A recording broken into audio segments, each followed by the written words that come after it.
Abonye o soyo, ayidori abonye o soyo, abonye o soyo.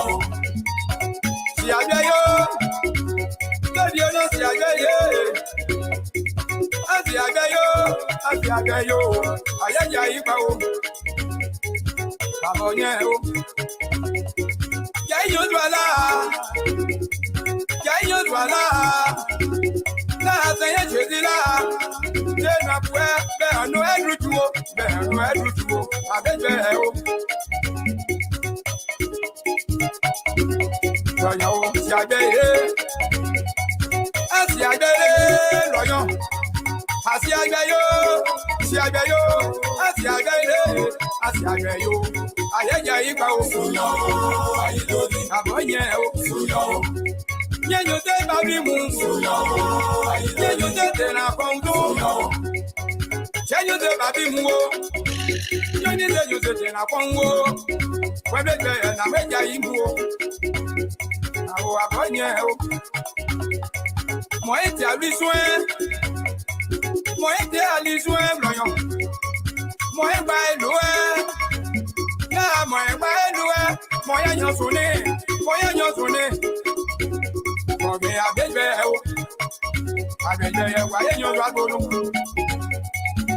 apoye do loyo dodi abuya nyo gbaye na dodi abuya nyo gbaye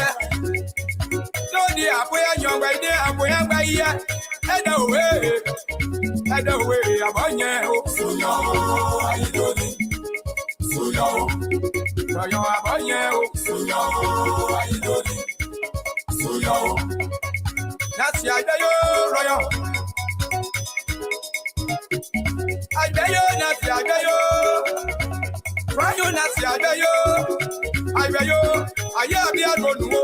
Nasi ajayo, aye anobonuo.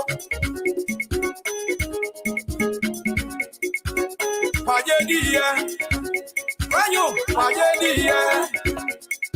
Pada dudu eboe, namu abi agonuo, ayidori abonye o. Inu de du atigage, na wede de mokwe wo abonye o. Suyo, ayidori, bowe, suyo, sila pawe, mi awe, bowe, queen awe, suyo. Step away, ayidori. I don't like a bed. See a day here.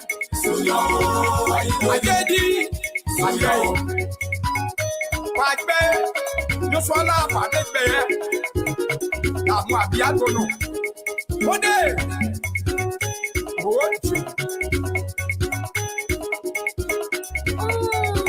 Okay. Ayidori abonye o. Ayidori. So already. I'm a draw. In that city, you're not one. Sunday gay, I'm Muyao. What the real Yosua? What the real about was on the old Daniel? Nothing, I know the idea. Dori abonye o. Dori abwe ayon ba ye de abwe agba ye. All right, good evening, folks. Welcome to the show. I'm Alphonsus and Sons of the Liberia Public Radio and LPR-TV. We want to welcome our viewers and listeners across the globe. Thank you so much for joining us this evening.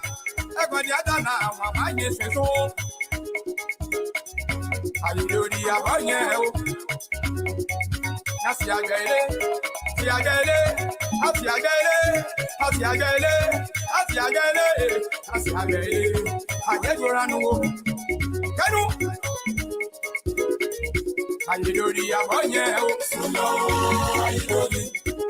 suyo, ayidori abonye o, suyo, suyo, Ero shot. Ega no bloyo. Dede don bonge anyoswa. Wala abonye o. Ajayo dori ayaja iba o. Mo ilo a. Mo ebi aba tugu e bloyo. One day we were nowhere. Now, my way, my way, when you wait, my way, I need on now. Yana, upon you. See, I bet you, I let you move. I bet you, I let you move. I bet you, I let you move. I let you move. I let you move. All right, very shortly we will get the program on the way. And I'm telling you, I bet it. No, I bet it. No, this, I bet it. No, one, I bet it. I bet it. I bet it. I bet it.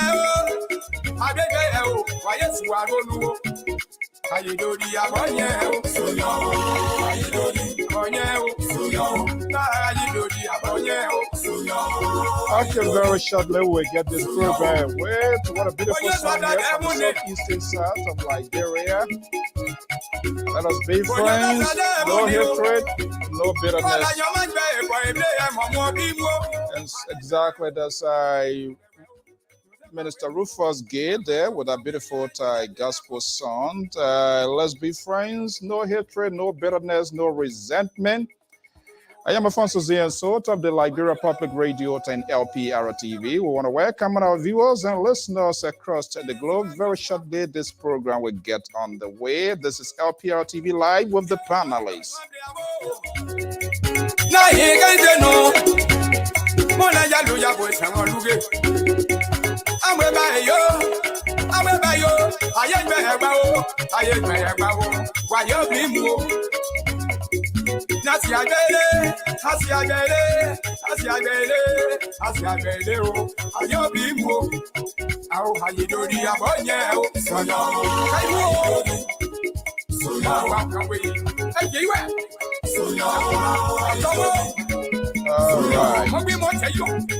This is just doing a little bit of housekeeping here, and very shortly we will be right at your service.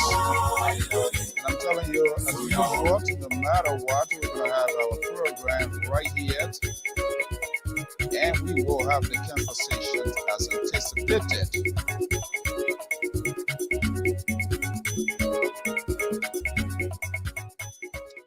Okay, I am Alfonso Ziensot of the Liberia Public Radio and LPR-TV. We want to welcome all of our viewers and listeners across the globe.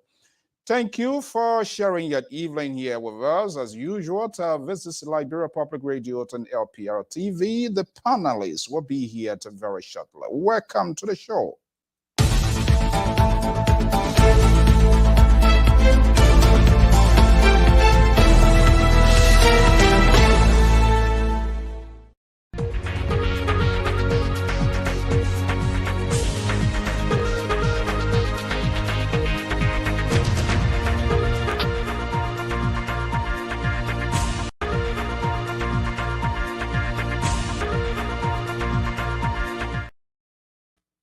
Good evening. Welcome. I'm Alfonso Ziensot of the Liberia Public Radio and LPR-TV.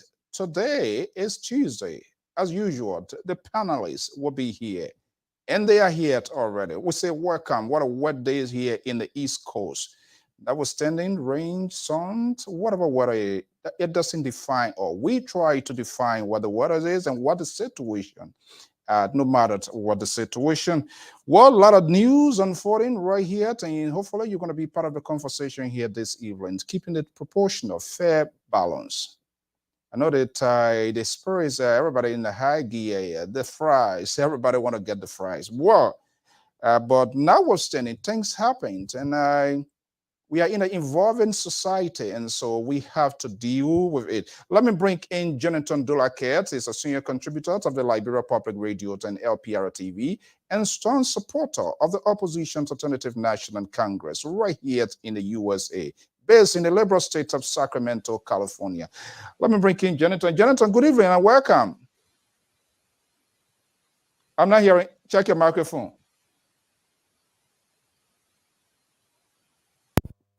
Hello? Okay, much better. I'm hearing you now. Yeah, so I said good evening to you and a few squad better out here today. Oh, okay. Well, that's what that's the beauty of being in some sort of base state. Okay. Let me just come up front here to our many viewers and listeners. I know there was a bulletin issue yesterday, early this morning. Sometimes it takes time to work on these things, but also we do understand things happen. We are in a contemporary world, right? So I literally like what 2 hours or so to the program. I did receive a text message. As a matter of fact, trust me, they were being very impressive. That I know because I have done a lot, put in time. To have this conversation. It was been taken in a different context. Never saying. I yeah, it was been a fascinating conversation. But notwithstanding, things happen. So I did receive a text from one of the panelists, formerly of the Spoon Network. I Things happen, emergency happens, emergency take place, or whatever the situation. I don't know the details of that, but the text reads, due to emergency situations, they are convening a meeting. I do not know the nature of that meeting. That's not within my scope to ask what the meetings, and they are asked for cancellations and possibility rescheduled if need would be. But notwithstanding, we are still on an obligation. This day is one of our regular days, and we will still, no matter what, the conversation are going to be going. But to our many viewers and listeners, for you that glue or maybe saw that I noticed, we it is why it is, and we can't just there's nothing else we can do. When people who supposed to appear and say that they are calling for reschedule or cancellation due to unforeseen circumstances, my guess beyond their control, we must also respect that. And I think they have been having conversations on so many news outlets. We wish to have that piece of the pie, maybe in a different form, different context as well. And basically, part of that is not to put them on trial. They are not before the court, but our goal on this network, as we have been doing in the past, is to accord them the opportunity to provide a narrative from their end. But a lot is unfolding. We are hearing other developing news. We will hold up to those news, and we're still holding everything constant.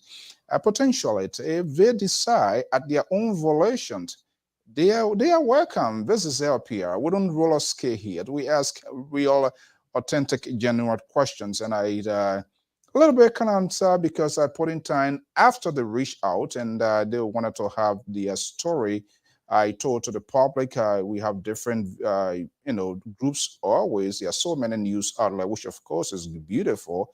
That's the beauty of democracy. And so we thought of giving them the opportunity as well to hear their side of the story, to provide narrative. So it's not that they were coming here to appear before the grand jury for any possible indictment. That was not the case, but we intended to are going in depth with that. With that said, Jonathan is here. There are other news making headlines. We still have to talk about Liberia. 3 days to go to the presidential elections in Nigeria. Don't get panic. I'm not saying 3 days to the presidential election in Liberia. In Nigeria, Nigerians will be going to the poll while we have 230 days to go in the West African state of the Republic of Liberia. Dr. Let me just bring you here. The main question, the main conversation was to talk to these panelists from our sister network, Spoon, who recently resigned. They are not here. It makes it very difficult. We are not going to convict people in their absence. Hopefully, they're going to be here. But I was seeing a lot being going on. They appear on different network. I'm quite sure you are news freak like myself. What have you gathered so far? What do you make of their argument, their case, their narrative, the story that needs to get out there? What is your own session? Thank you. Am I clear? Loud and clear. One Thank second. I'm hearing you. I'm just making an adjustment here. Go ahead. Yeah, so I will hope and I will anticipate to wait for their appearance on this platform, like you said, to give them a fair, understanding of what I've understood about their their statements on different platforms. But in the interim, I would like to say that they have the right, I mean, to do whatever will best please their individual interests, what they see them fit. But I'm of the view that it, it shouldn't be reached at that level. That's my honest opinion. I When you can't say judge that them. level, which level are you talking about? One, I try to follow the the narrative of the entire episode, you know, breaking pieces from one media outlets to the next. And I've gathered that there have been a statement issue. And in my wisdom of communication, the statement or issue, maybe because of emergency or to better clarify what people did not understand that they think might have been in the public domain. That's one aspect. It was followed up with another talk show and another talk show. I think that was too much of a publicity. It demonstrates to my honest opinion that there is a deliberate intent. To What? change the narrative? I mean, that's my honest opinion. If I say change the narrative now from then, let me welcome Sissy. Good evening and welcome. You mean from national politics? Is that what you're saying or what? I think it has a motive. Because one, if you had done the press statement and going on one platform, I think it almost met the entire essence. If it will have to be repeated from platform to platform, then I think even VOA might be one of the best to anchor it so that the wider audience can hear it.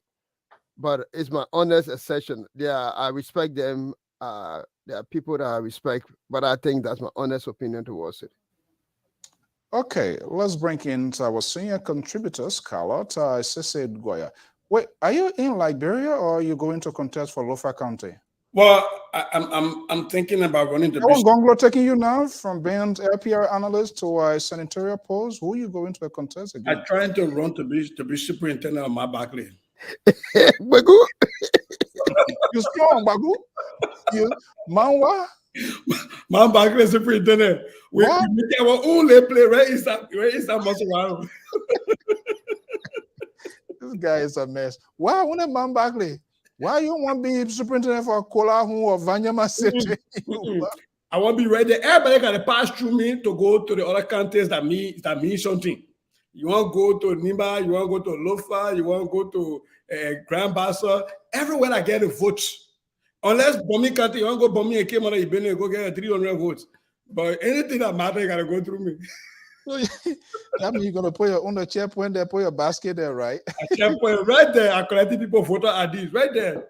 Okay. Okay, Sese, good evening. Thank you for being here as well, as usual. You know, that's the beauty of this network here. Nothing so much big, small, whatever size that we are unable to handle it, depending whatever the situation.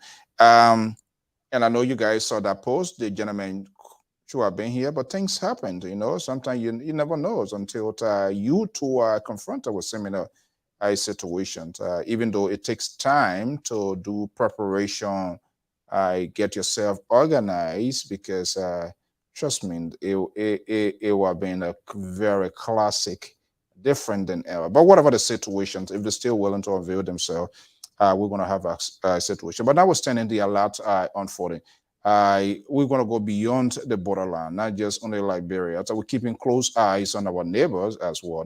I mean, our West African state, Nigeria. 3 days, man. Sooner or later, we're going to be talking about those. The countdown is on 3 days. We have 230 days to the presidential elections in Liberia as well. Are we on course? Seeing what we're seeing, what is unfolding all over the place in Liberia? Are we set and ready to go, you think? I don't know. I think elections usually is very hard to have a a really good status check, because a lot of things will go wrong. Things that will go wrong. But I would be remiss if I didn't touch on the topic you guys started with.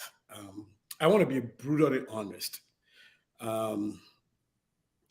The Kobo Shop 4, the people that broke the spoon and they're eating with their hand now, the Kobo Shop 4. Oh, Lord. The Kobo Shop 4 have a PR problem, an integrity issue, and an academic problem. For people who've been on a major platform, they don't even know how to channel their own messages.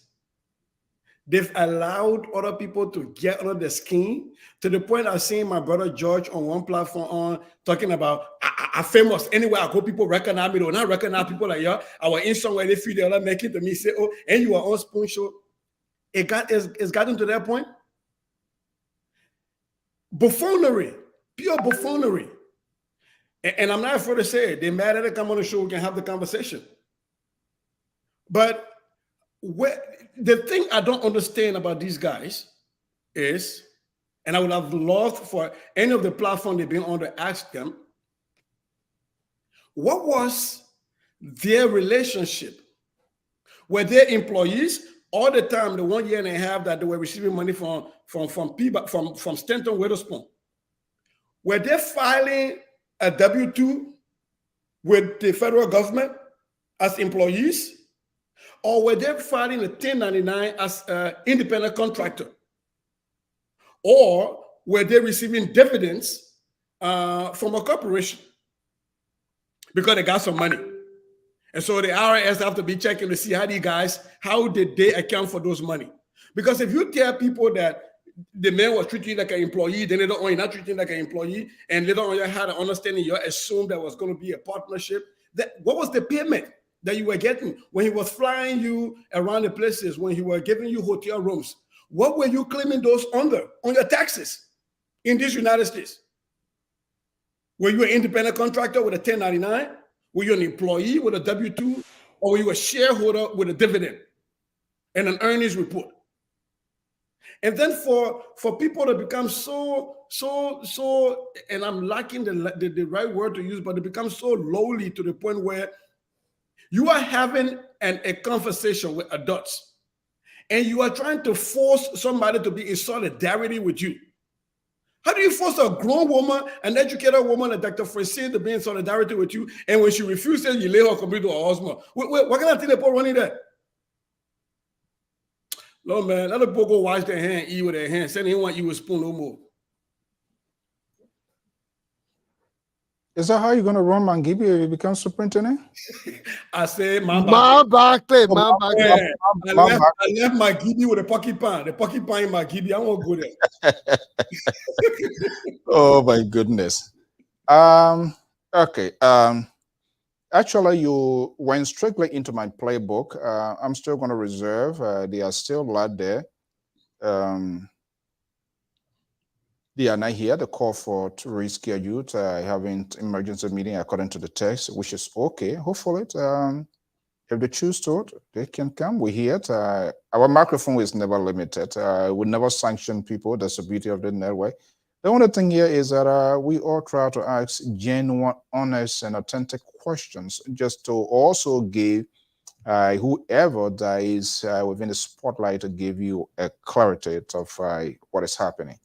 So we're here. As long as we get that message, just how to reach out, we'll do the same. Janitor? Yes. I mean, they are not here today. Like I said, it's my position. I think we have other conversation. I mean, yeah, we're gonna divide the conversations, but just fair enough to let the audience know. And I already made that crystal clear that they are not here. So we're not gonna, we talked about it in the past, but if they are sure that will provide a room for more questions, then the conversation. But just to be clear, they show up on another network, and it's out there. It's in the public space, so I can make my analysis based on their utterances on their network. Right, no, fair enough. Yeah, absolutely. I mean, a lot being said. Intended this tonight conversation will have been shifted into a different sort of style. Exactly. And but I still want to hope is Janitor, go ahead. So what you have in your playbook? You got out the internal investigation now?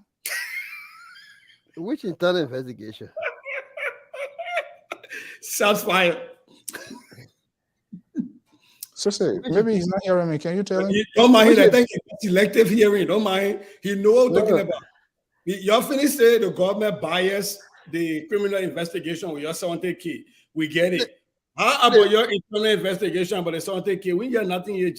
Send making in the country. You're staying ANC car all the way to the border to escort the man by the country.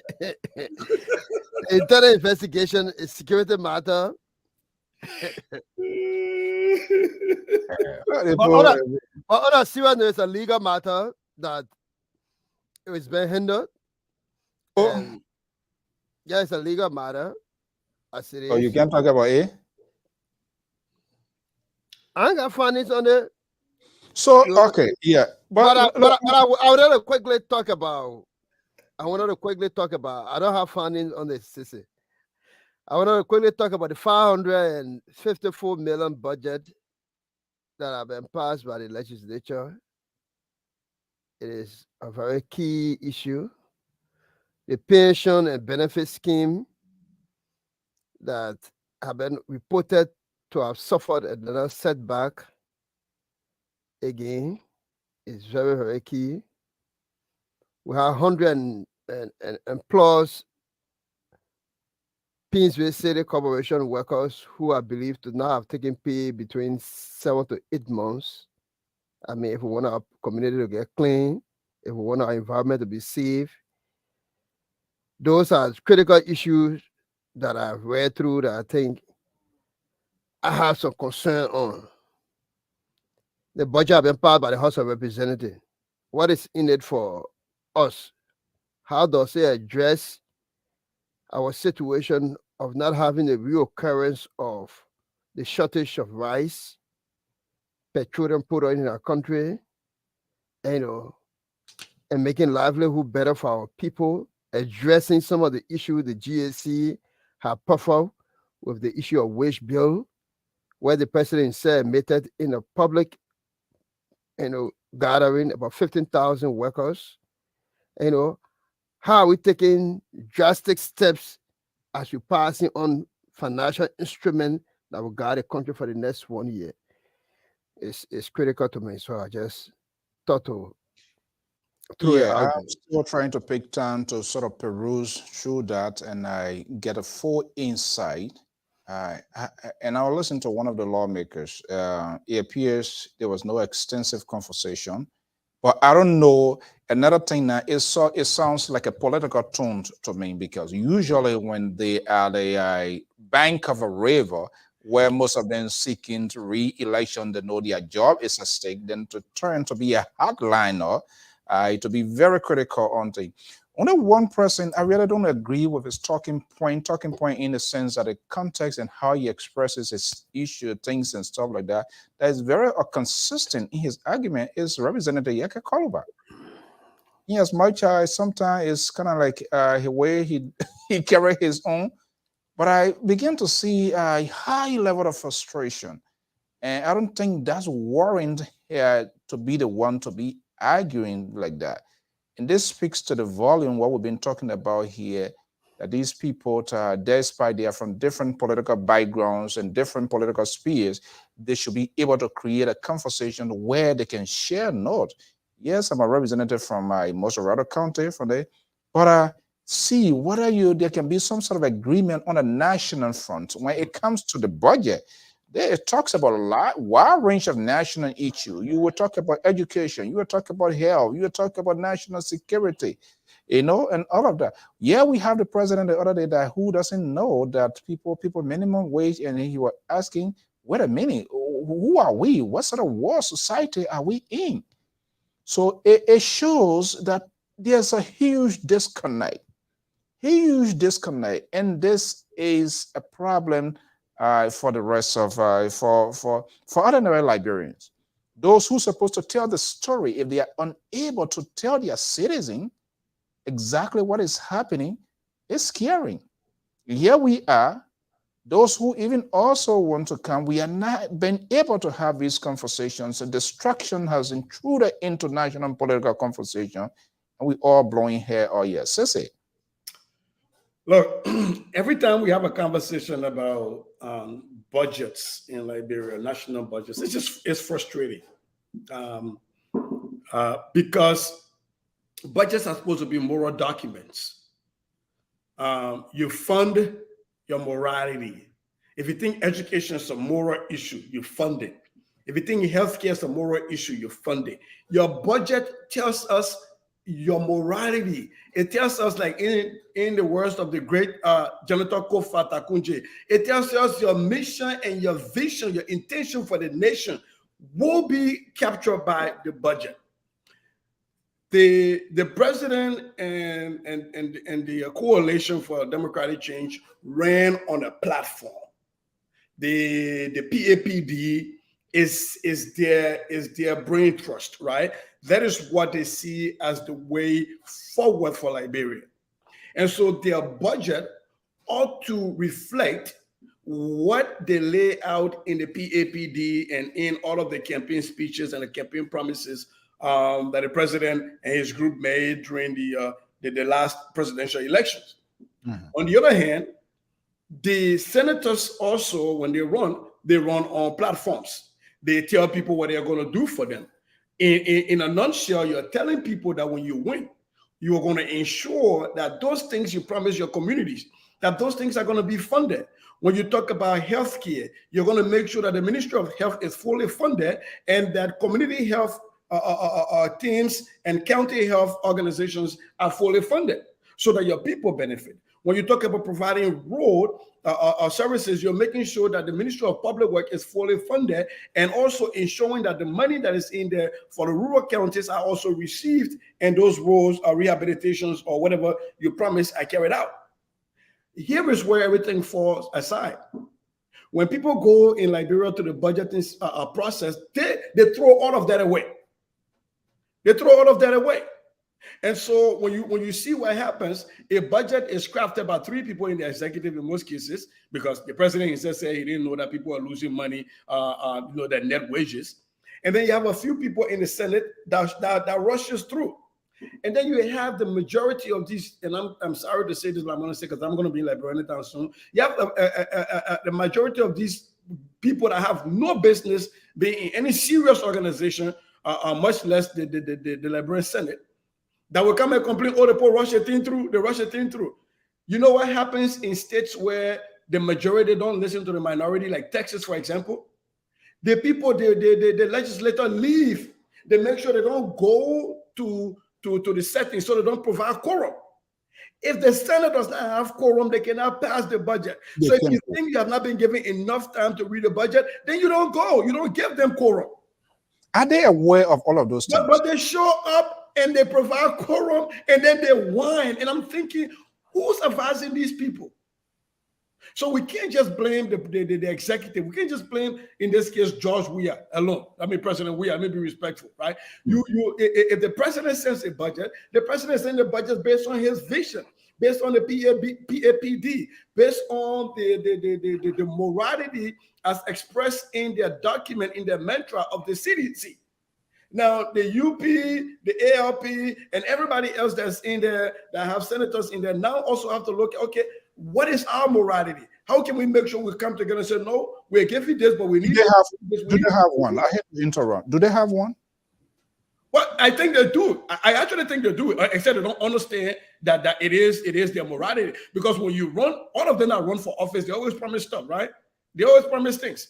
I will give you a scholarship. I will build, according to my paper, I will dig a poo hole. But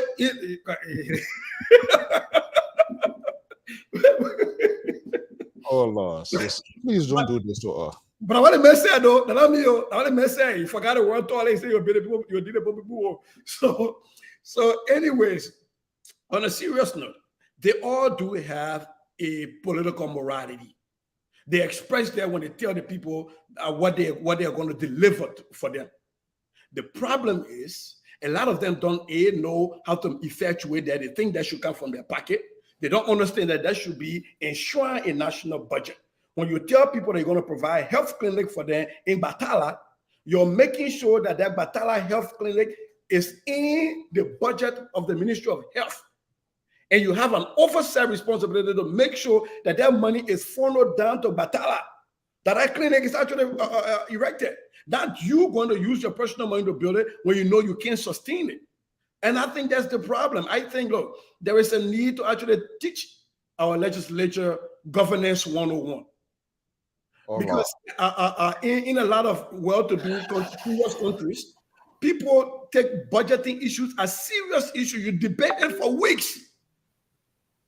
We see people stay in the stay-in section here up to 2 o'clock, 1 o'clock to make sure they come to a consensus. And just like you said, if they know, if do not, in fact, the argument of the president doing the who wants to be a president that will not or will endeavor to have his or her mission. Of course, the president have to push the budget. It's like for you. This is where this whole bipartisan, which of course is none of it. It has not been there, and I'm not sure even no matter who comes next, whether it will ever exist, because that's where they need to have this sort of a connection. You got to lobby, you got to fight for your people. That you are the direct representative of them.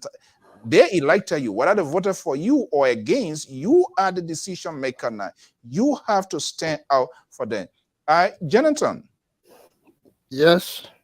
If we are hearing this thing here, your guy, and you know when frustration is something, and this is the guy who is very consistent in doing his thing. I wouldn't be surprised. It's going to be a real fun with it, because he said when he will pull Kume hand up, you will pull Boyka hand up, the other people when they put a hand, you will bring their hand down because they are not doing the right thing. And he's saying it. And nobody is paying attention. To go ahead, let me bring in Dr. George Toto here as well. Good evening and welcome. Yeah, good evening. Good evening, gentlemen. Yeah. Yes. So, before you come here, let me add a little bit later on it. This notion, we say president, executive, sisters just lay out here. If you know if it is not in your favor, if you don't have the number, and how would this even be? Because they don't even talk to one another. CDC people talk to only CDC. Liberty Party talk to Liberty Party. ANC and Unity Party like a cat and article. I don't know. Whatever going on here, we need to call for the real intervention. And he said we are in majority. Yeah, we are. And another thing that make these people to get away before you are, here we see lawmakers, and I hate to do this sort of comparison, but I think we need to adopt this sort of system here. People, when something is put forward, they should. I don't know. They can't tell me that something that budget it was just shove. They shove it in here. They shove it down in your throat. They will read it way ahead of time. Some people here will take a decision. This is what's going to be my vote. I am not going to vote for this because X, Y, Z is lacking. There is nothing there for my constituents. Whatever, there were no extensive conversation. We don't see that. Very few people will come out and say this, and then time comes, they close the camera face. We don't know who, 7 or 8%, we don't know how their vote goes. How will the electors be able to grade these people based on that? Because everything is being left off camera. Thank you, Mr. Su. To discuss this particular issue of political parties and leaders of political parties from the legislative arm be very serious-minded, committed to their constituent, taking into consideration the hiccups of their constituent and identifying it with the budget in order to stand for it. It is not something that it is ingrained in our Liberian politics. We'll go with the conversation everyone want to pull the string. It will come and will rest again with the leader of the country. Everyone has his little pieces through the senators, the representative, but the level of power that have been concentrated in the presidency to the extent to which the passage of the budget consistently, very consistently, have been proportional to the proposal, which have been an instrument from the president. On the flip side, that budget has suffered massive corruption with some of its major projects not being fully executed. And those who are in charge of evaluating the process, which is the legislature again, they fail on it again.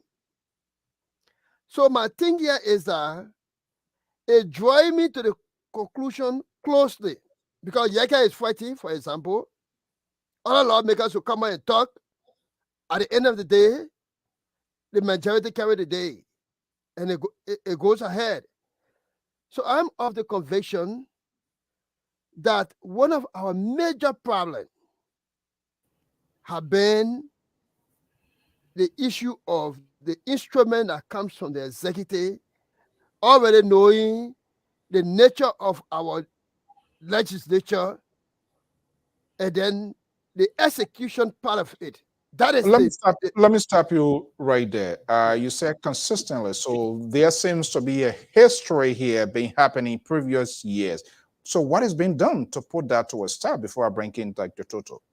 If it's been happening and you're seeing it, what are they doing to remedy that? You see it happening and you go with the drum beat, and then we come back to say only the president shoving it down their throat or the executive. Of course, every executive, every administrator wants his or her agenda. Donald Trump will say, and sometimes you will see it here, sometimes on purpose, the Republican, depending who is in power, they say, we're not doing this. If you can't do this, we're not. Sometimes they cut deals. For example,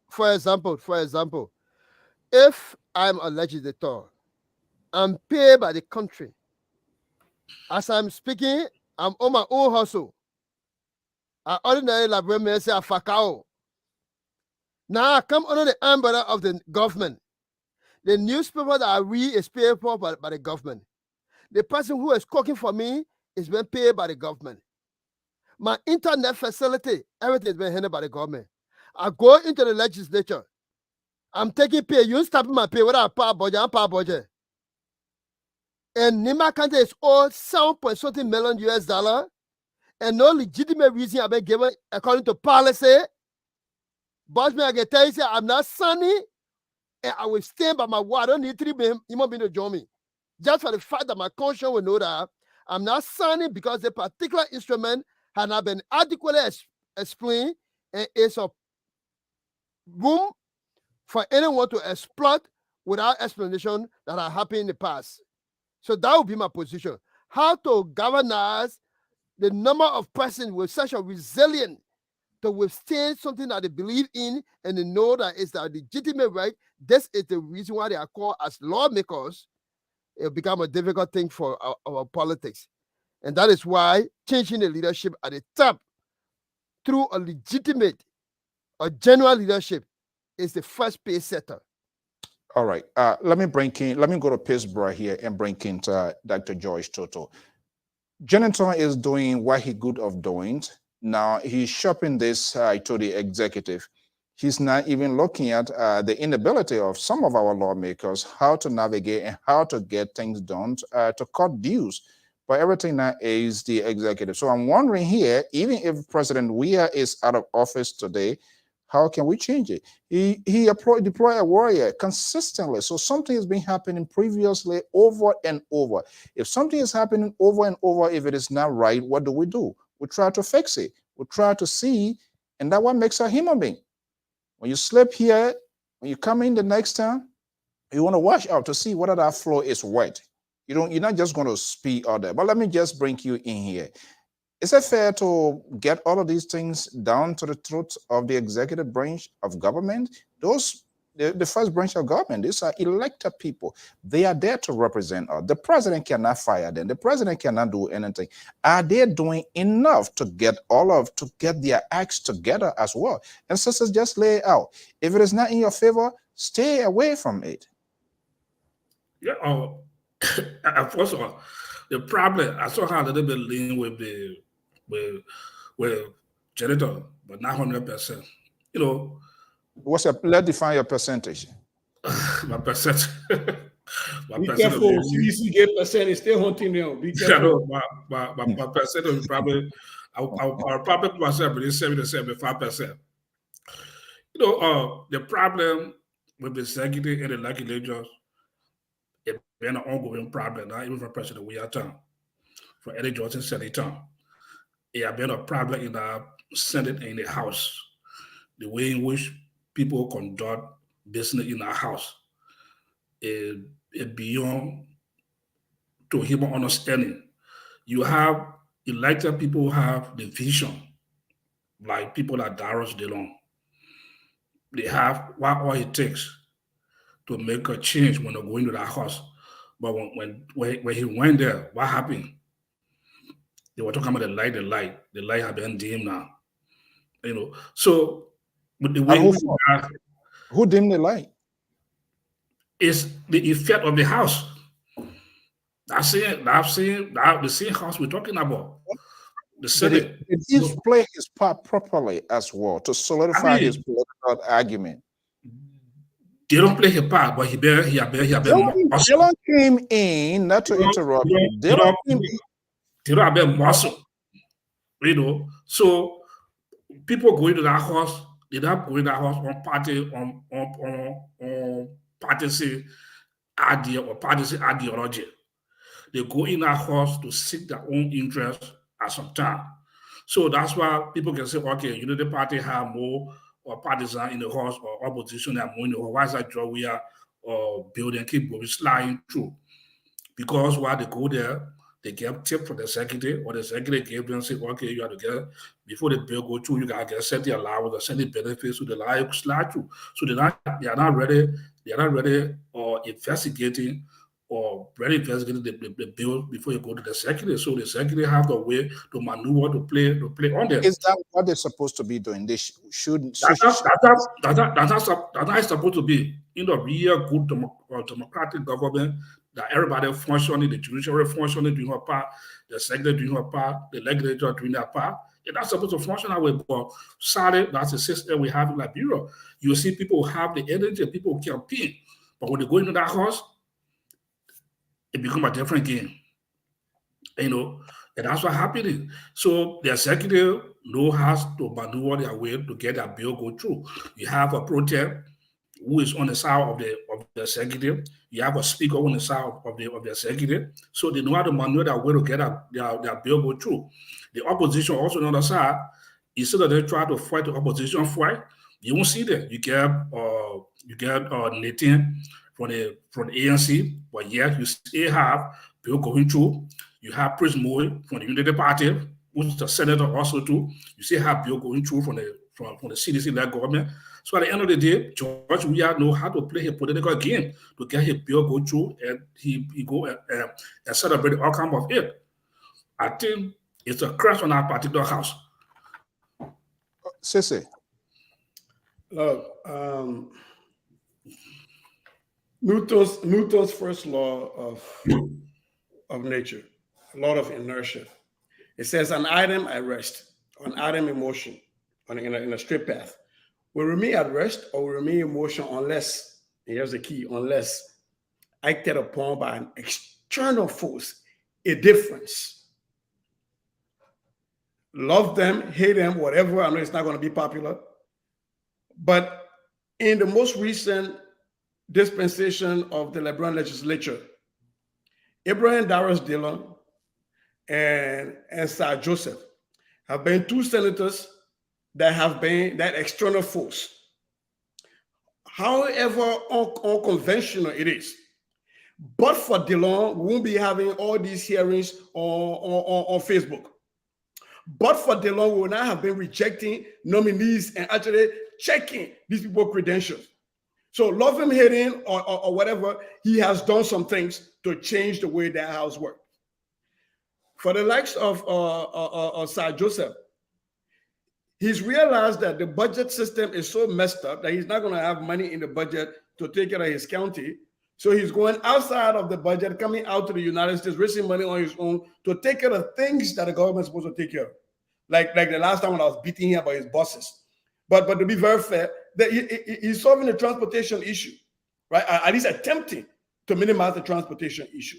Yes, it is unconventional, I give you that, but he's at least trying to change something. There is no serious government in the world where the executive does not try to make sure that they muscle through all of their priorities in their budget. Even here in the United States, it happens. It happens everywhere. It happens. There is a reason somebody wants to be president. They have a vision. Unless you want to tell me, say they like Takunje, the mission, the vision, the intention for the nation is poor. But I don't think it's poor. I will keep quoting Jonathan Kofa over and over. Because your mission, your vision, your intention is in your budget. If you think our people need security, you fund the security sector. If you think our people need education, you prioritize education in your budget. If you think infant mortality is high, you prioritize healthcare and reproductive health in your budget. And so, for us to sit here and try to excuse the incompetence, the gross incompetence of our legislature, hiding it behind the fact that it's been happening before. So then like Joe, we are keep doing it because it's been happening before, anytime been happening before. Every president, when my guy wins, we're going to send a budget to the legislature that's also going to be based on our vision. We'll be a little bit explicit here to other people. Don't and the LPP, and we're going to make sure that we are cajoling the first branch of government to see things our way and vote for the budget. That is what responsible governments do. It is left to the purse holder, those who hold the purse, the nation's purse, the first branch of government. They have to say, no. Ministry of Public Works is saying they need $52 million. How much of that money is going to Salaye District? How much of that money is going towards repairing the road at Bondoe? How much of that? You have to ask those questions because you represent those places. In America, they call it pork. You have to have your own pork in there. Right? When you talk about the Ministry of Health getting this much money, you have to start asking how much of that is going to Phoebe Hospital. If you are a representative from Lofa County, how much is that going to Lofa County? Even people from Bapolu will be asking how much is going to the current hospital in Lofa County and how much is going to the Bomi hospital in Bomi Hills, because that is how you check. And if you know that there are a lot of people dying en route to Bomi Hospital, the government hospital in Tomenboro, or to Phoebe Hospital, then you talk about building feeder clinics. How much money is in that budget to go towards building a feeder clinic in Total? Right? Those have to be the critical questions we ask. We can't always sit here and just blame the president. The president can send a budget. The budget can be drastically changed if we have people with spines and people who understood their function. Let's stop absolving these people of their incompetence, always blaming George Weah and the presidency. These people have work to do. And until and unless we start calling them out for their gross incompetence, they will continue to have behind there, continue to blame the president. And even if Kewan Gonglo becomes president, or Alexander Cummings becomes president, or Ambassador Bwaka becomes president, or Mandela Cooper becomes president, whomever becomes president, the issue still remains that the president drafts the budget. It is left with the first branch of government to either accept that budget or make some changes. Force the president to veto your budget. Force the president to lie and veto your budget. Then you can tell the people we have bridge in there for Swakoko, but the president took it out. He lied and vetoed it. But they don't even do that. And part of that, before I bring in Amos Joy, say how can they do that? When they are on whatever recess or whatever break, do they go for consultation? Do they know exactly what is going on in their various constituencies? Do they take a real tour to know what is lacking in Zwedru Hospital, to the other district? Do they go? Do they have local offices in those places? That is the biggest question. Because they should be having local offices in those places. So that the people don't have to come to Monrovia to have their voices heard. They can go to I have one of my lawmakers here from my county who lie here broad day and we want to go check. Nothing, not even a Zing house, not even a Zing shop. But yeah, you said you proxy, you are there. So I think we have reached a Waterloo that we need to change and shift this narrative. Yes, the executive. So real quick, and then I land. One glaring evidence was today when I saw on one of the networks the Senate Public Works Committee. Yeah. Walking on their road in RIA. None of those people that were walking over there are engineers or that have the requisite qualification to look at something and say, oh, that does not belong over there. What they went there for photo ops. This is when you have researchers.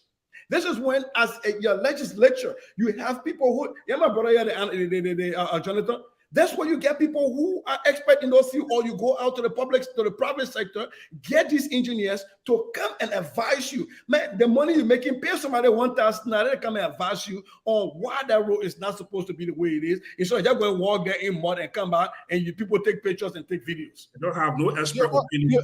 You ever see our men and other people there? They don't hire. They don't have an advisor. They don't have no consultant because they all want to be like a cockroach to lead everything here. Let me bring in Amos Joy from the far right, Atlanta, Georgia. Amos, you were saying here, Sissy, I mean, you literally got him when he was kind of like quiet down. All he's been doing is slamming ANC, but he is saying his guy, when Tiawan Gonglo is elected, all of these things here. What's this guy name? What the guy name? What is senator name? What the guy name you called just now? The ANC former. Sir Joseph? Oh, my sister. How will you call Sir Joseph? But the name here, coming right? Yeah, ANC Senate. He is senator for ANC, former chairman, right? He was just Senator Martin. Yeah, the Senate chairman, right? Yeah. Senate chairman of ANC. Yeah. Okay. So I'm just trying to bring you up to speed because they will not do that, and I just want to have a fair conversation here. But I have senators there. I got this for you. I got for you. I've been monitoring the conversation. So you can't say we're bashing. That's all you want to we ain't going that route.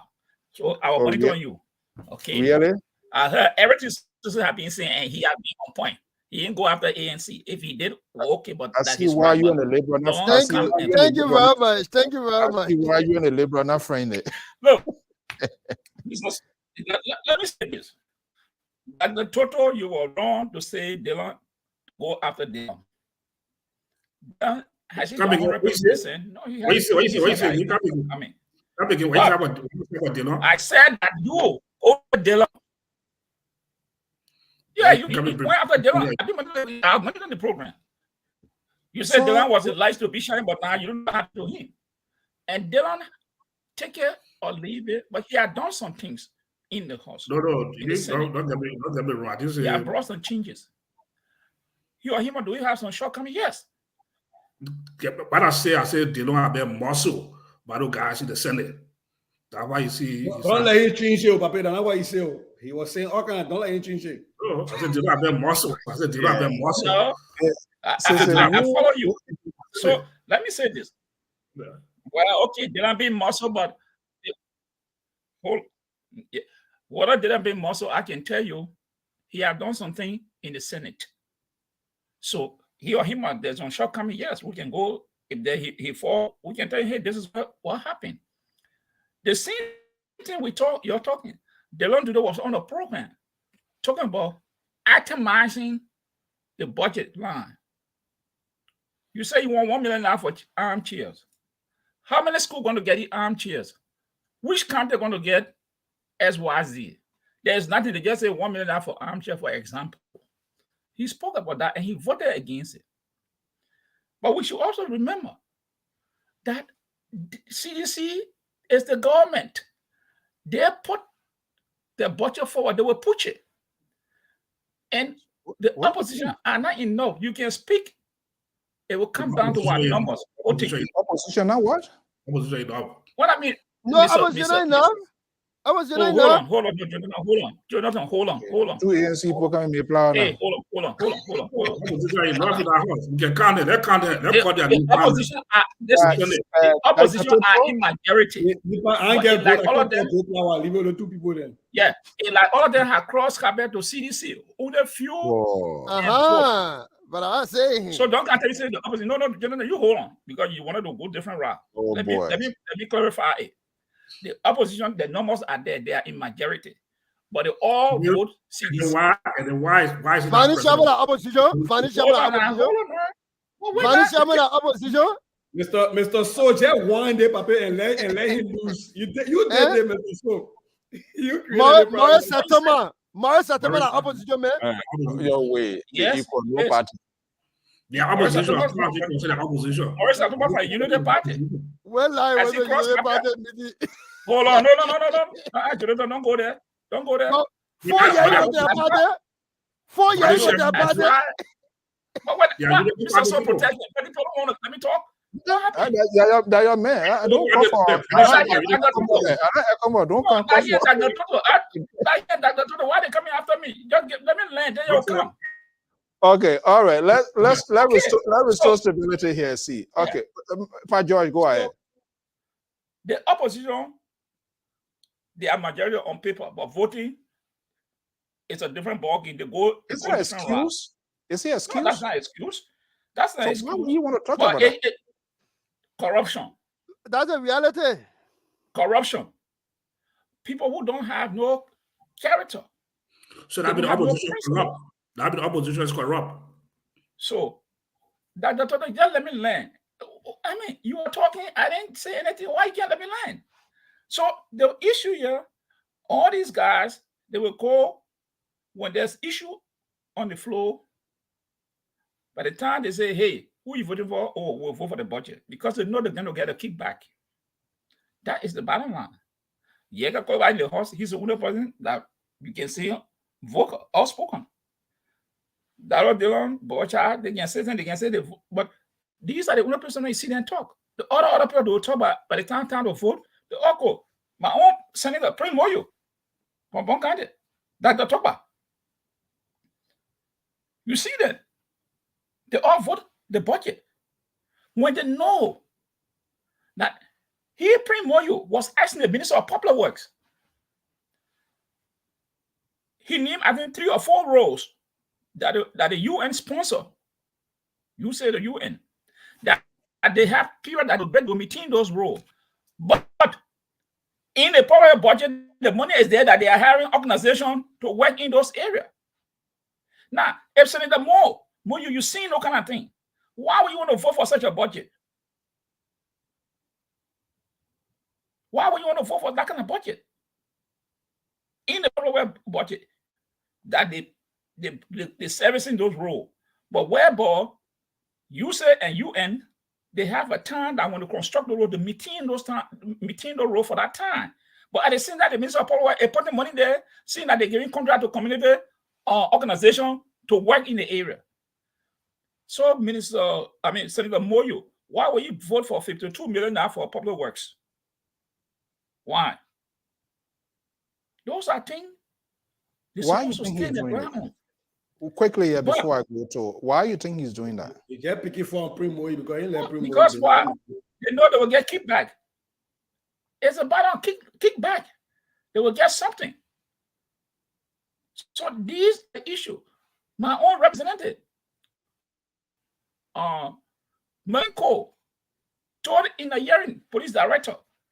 I remember, I think I'm co-chairman or chair of the committee on finance, ways and means. If you have an issue and you don't talk to me, what you want me to do? So if the police director go in a hearing in the house and explain to you that these are things they like, but he said the member come to see you personally for what? So you can see that it is a cycle of corruption. The only way let's spin it here. It is a national issue. for me, and all of us here, we want to prevent crisis. We are not good at managing crisis. So the issue of creating crisis in the first place is just insane when we can't manage it.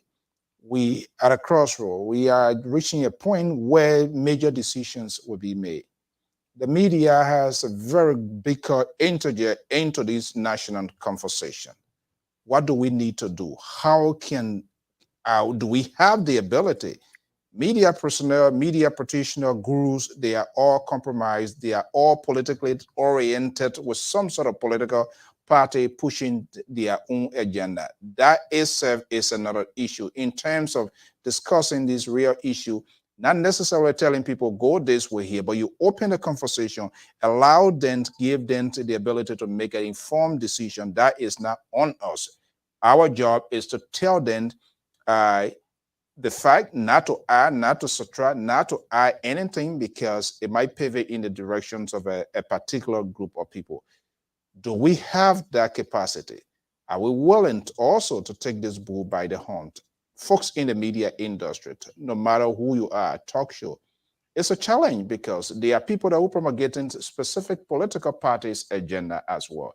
So Liberians are in a sort of a confused and disoriented mind in terms of where to go to get the information process and which one they're going to prioritize. Because when you come to LPR, you listen to something different. You go to FOL, you listen to something different. You go to TAI, other outlet, you listen to something different. That puts them in a confused mind. How can we address this issue? Because the politicians not going to come clean to come forward with this issue here. Sissy, I see you laughing. By future superintendent for Man Barkley. Yeah, now you get it right. Vote for me, I will be the boo-boo. Okay, that's my campaign slogan. But on a serious note, I think the larger question is ability. Do we have the ability? Absolutely. Do we have the capacity? I don't think so. Because for the reasons you stated, Mr. So, that a lot of these platforms have shown or have been accused of being of being partisan. And let's get this straight. We all can have our partisan lenses. But if you keep a secret, then it creates a problem. Because most people on this platform, when they hear me speak, they know I support Tiawa Gongo. So that gives them an angle through which to see things that I say, which should be the right thing to do. Other than that, I will come here pretending I'm something else, and people are consuming my messages without understanding the side effect. And I think telling people ahead of time what the side effects are that I support Tiawa Gongo helps them make an informed decision on how they analyze the things I say here. So do we have the ability across the various platforms, across the various media in Liberia? Well, yeah, we do. Do we have the capacity and the appetite to really do the work and really hold people accountable? And knowing that you and I can be friends, that I support you, but that if you did something wrong, I'll come on the platform and lay out for Liberian people to have their say. See, that is where we have the problem. And that is where, when every time we want to talk about the governance structure in Liberia, I want to talk about the executive nation, it bothers me. Because there is a lot of people that are supposed to take blames for the breakdown on the way things work. The fourth estate is one of those. When you have people that just run with any news information or refuse to talk about some news information because it can be spin in a certain way, it becomes a problem. It becomes a huge problem. You lose credibility. And there are people like, for example, right now that are watching us in Banga City, Bon County. Imagine somebody is up this late in the night having paid for their data to listen to us. And then you come here and you say to people, pa, pa, pa. That is a disrespect. That is stealing. You should go to jail for that if you do that on the platform. Seriously. On any platform, people spend their money that way. You should go to jail for that. Oh my God. I'm real, because you robbing the people. You know like how much I will do a sherry. To can't listen to Tabata. Who will make you sherry? You see, the former police. Sherry. In the case So of let me share it. Ezekiel now, who was tweeting, watching from Banga. And I think this is a very serious problem. It is a serious problem. The media industry as well is not being, I don't know how many of us or how many of them also know their responsibility. You're not for the government, you're not against, you just in the gap to pass on information. Simple as it is. Jonathan. Okay, after Jonathan, then Dr. Toto, you come in. I mean, to have the situation of our country, and it is clear, it has been repeated over and over. The mistakes are just endless. The suggested solutions are also splendid. The implementation aspect has always been the focus. And to have a stronger society, you need to have an independent legislature that can scrutinize issues of the country. Very independent. Like I said, I can sign to this thing, and I can sign to it because it is right. I cannot sign to it because it is not right. You need to have a stronger labor union. I'm coming to the media aspect, and a stronger court system. Then the media aspect, look, it's a huge compilation issue that you're talking about. Your budget, your domestic debt, like they were talking about recently, if you check in that domestic debt, you know how much the old media, I think? Everyone, media not already got money. They are not surviving. Then you try to strangulate it as a government owing a huge sum of money, already understanding that many of them, they are not genuine, or some of them might not be genuine. They are owned by politicians, and there's an honor to. So it's a huge situation that we find ourselves with, and we want to discuss it. Like Sister said, we need to discuss it in a manner and form that. When I'm from ANC, I announced that I'm from ANC. Hey, you can't kill me for that. But how do I see other issue of national concern just apart from ANC? Passing a budget and having no budget performance consistently over a period of time. Does it impress me on behalf of my ANC lawmakers? No. CPP lawmakers and other opposition lawmakers receiving 30,000 when that could be a point that it could hold the government accountable to. How can they hold the government accountable there when they themselves are direct recipient of it? There where I come from the background that it is the point of rally that I agree with People Mr. from your Cummings. party did receive. I come in. That's why I agree with Mr. Cummings that he dreamed to become president. It will be a challenge if you were to start from being a senator, because we've already seen the example of senators. We've already seen the example of representatives. Without disparaging any of them, we are seeing them as a wholesome, as a bucket, consistently year in, year out. And we are where we are. And they should be giving us instruments that will lead to national development. He is saying that if I sit as a president, my motive and my dream, people now, were in propose suit. I think I want to get also. And I want to propose here. Other people where they were slinger and when close to a slinger. Because people feel that they want to go after the example of the leader. So if the leader got better example that can drive the economy, example that can bring investment, example that can protect pension scheme, that would not be thrown under the bus. I mean, chief of office star of lawmaker, for example, just got new car last year. It was last year that we talking about chief of office star. Since Joseph Jingi was out, it was last year that we talking about chief of office star having brand new car for them to ride, to go to work, for work, to go and campaign for the lawmakers, their own chief of office star. So you should imagine, and each chief of office star is equivalent to an assistant minister.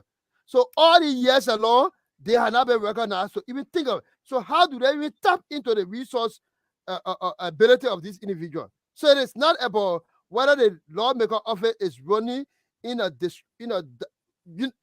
order that it is meant to be. If it was so, we will know from the performance report of the executive. Everything goes through. Everything goes through. You get 1 million for armchair. What is the armchair? What are the schools they are going to? For which the lawmakers now can go identify the schools and see to it that yes, the armchairs were brought here. They are not made available. So it's just frustrating, and that is why we need to take this time among the opposition leader that I feel comfortable with for you to select any of the three, but I prefer Mr. Ellis Cummings, and I was campaigning for Mr. Ellis Cummings because I believe that they will be able to set the tone. Our brother Sir Joseph, yeah, he said that East International went to where? Which are the company? We know the company name. That's what we're talking about. You take people, you carry them to go take picture. They carry engineer. That thing make practical sense as to how you can achieve it. So let me ask a question before. He build sport park out of country resources. Then he build a church. He say, I don't want to build a sport park. So everything I do in that legislature, I done to protect the lawmaker, protect the executive, protect the lawmaker, to protect the executive. Finish. The Liberian poor are left in limbo. So there are three branches of government, right? Before Dr. Toto comes, and your argument, probably I'm off track here this evening. It seems to me, making a point in your conclusion, Ellis Cummings probably is one of the reasons Ellis Cummings is not seeking to be a senator from Maryland or whatever county here. Are you saying it is only the executive branch of government will make government works to make government function? When you have the first branch also have a separate power, should even hold the executive branch accountable. If you think even if Cummings were to become a president today, and we have a dysfunctional first branch of government, do you think his agenda going to go through? Cummings' agenda will go through 100%. I know the legislature, I know the group of people. When they see serious minor person, just as when Liberia enter JFK, as soon as you enter JFK, you can put a say order. When you see serious minor person moving, you have to put a say order. And that is why I believe Mr. Cummings can do it. We are talking 175 years. 175 years. And you telling me that one lawmaker will step on that floor and change the issue of that floor? It's not realistic. I believe someone can build up the courage, but I don't think they will get the admiration of the people in there to make sure that that change comes to reality. I wish you could experiment this. Say, I beg you, hold on. After Dr. Toto, you're going to come in. Dr. Toto. Yeah. Yeah. I mean, let me get back. Let me first get back to the question before I get what Senator Tabata is talking about and the Southern Committee. Look, oh my goodness. Wake up to the member of the 4th estate in Liberia. I think for me the problem in Liberia is lack of training. Now, most of the 4th estates media bureau don't really have in Liberia, but and then some of them don't really have that ethical training, people that really go to school to be trained in the media era. So even the press conferences are being held. Okay, go ahead. Lauren asking for the WhatsApp number. Yeah, let me just put it there so we can get our people. Lauren, sorry, let me put it. We got carried away. We should be doing this every day. I don't know why. Yeah, go ahead, Dr. Toto. So when it comes to the media really for scrutinizing the government, even opposition leader, they are kind of very weak in terms of training. I think the lack of training is one of the major problems they face in that country, where they're having a sort of press conference when I think the vice president for World Bank visited Liberia a few days ago, and then they were having a press conference with him, and the type of questions that were asked, that were posed to the vice president of World Bank. If you listen to that press conference, you think what type of journalists are these people here? What type of training they have, in terms of asking critical questions. But that's the country found was saying a lot of training is available down to janitor. Janitor can sugarcoat what you want to sugarcoat about the Zeta coming.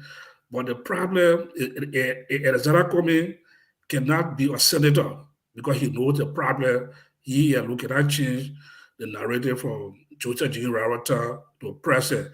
If he becomes president now, then he will be able to navigate his way through the same era that having difficulty, or is he going to go to bribe the legislature also to pass a bill that the current leadership doing also too? Is that a trend going to take? Because you have a bunch of people that go into the House, whether they are, we don't know whether they are political party, their ideology, or there's another company own party chairmen in the House. You have Unity Party have more, or they have more partisans that in the Senate and in the House. And yeah, when it comes to the budgeting aspect, the president built everything slide through without no critical investigation. Look at the America here. You talk about a horse, or you talk about a Republican House right now.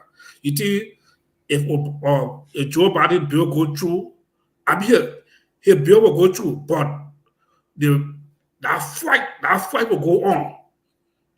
At the end of the day, there will be some progress or somehow where Obama was president also too, how he fought or Republican Senate for his bill to go through.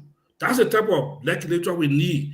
Recently, Dr. Toto, the president, he was forced in as much. He never wanted to talk to Mitch McConnell. What happened? He was invited to have a dinner or whatever breakfast. Well, where in Liberia, George, we are just saying his bill, if that go through, oh, yes, sir. Yes, sir. What are the opposition now? Then when they come out now, they want to fool the Liberian people to say they are opposition. So if the Zara Comey cannot get it done in the Senate, is he going to make it a way through? Would that be the same bravery too?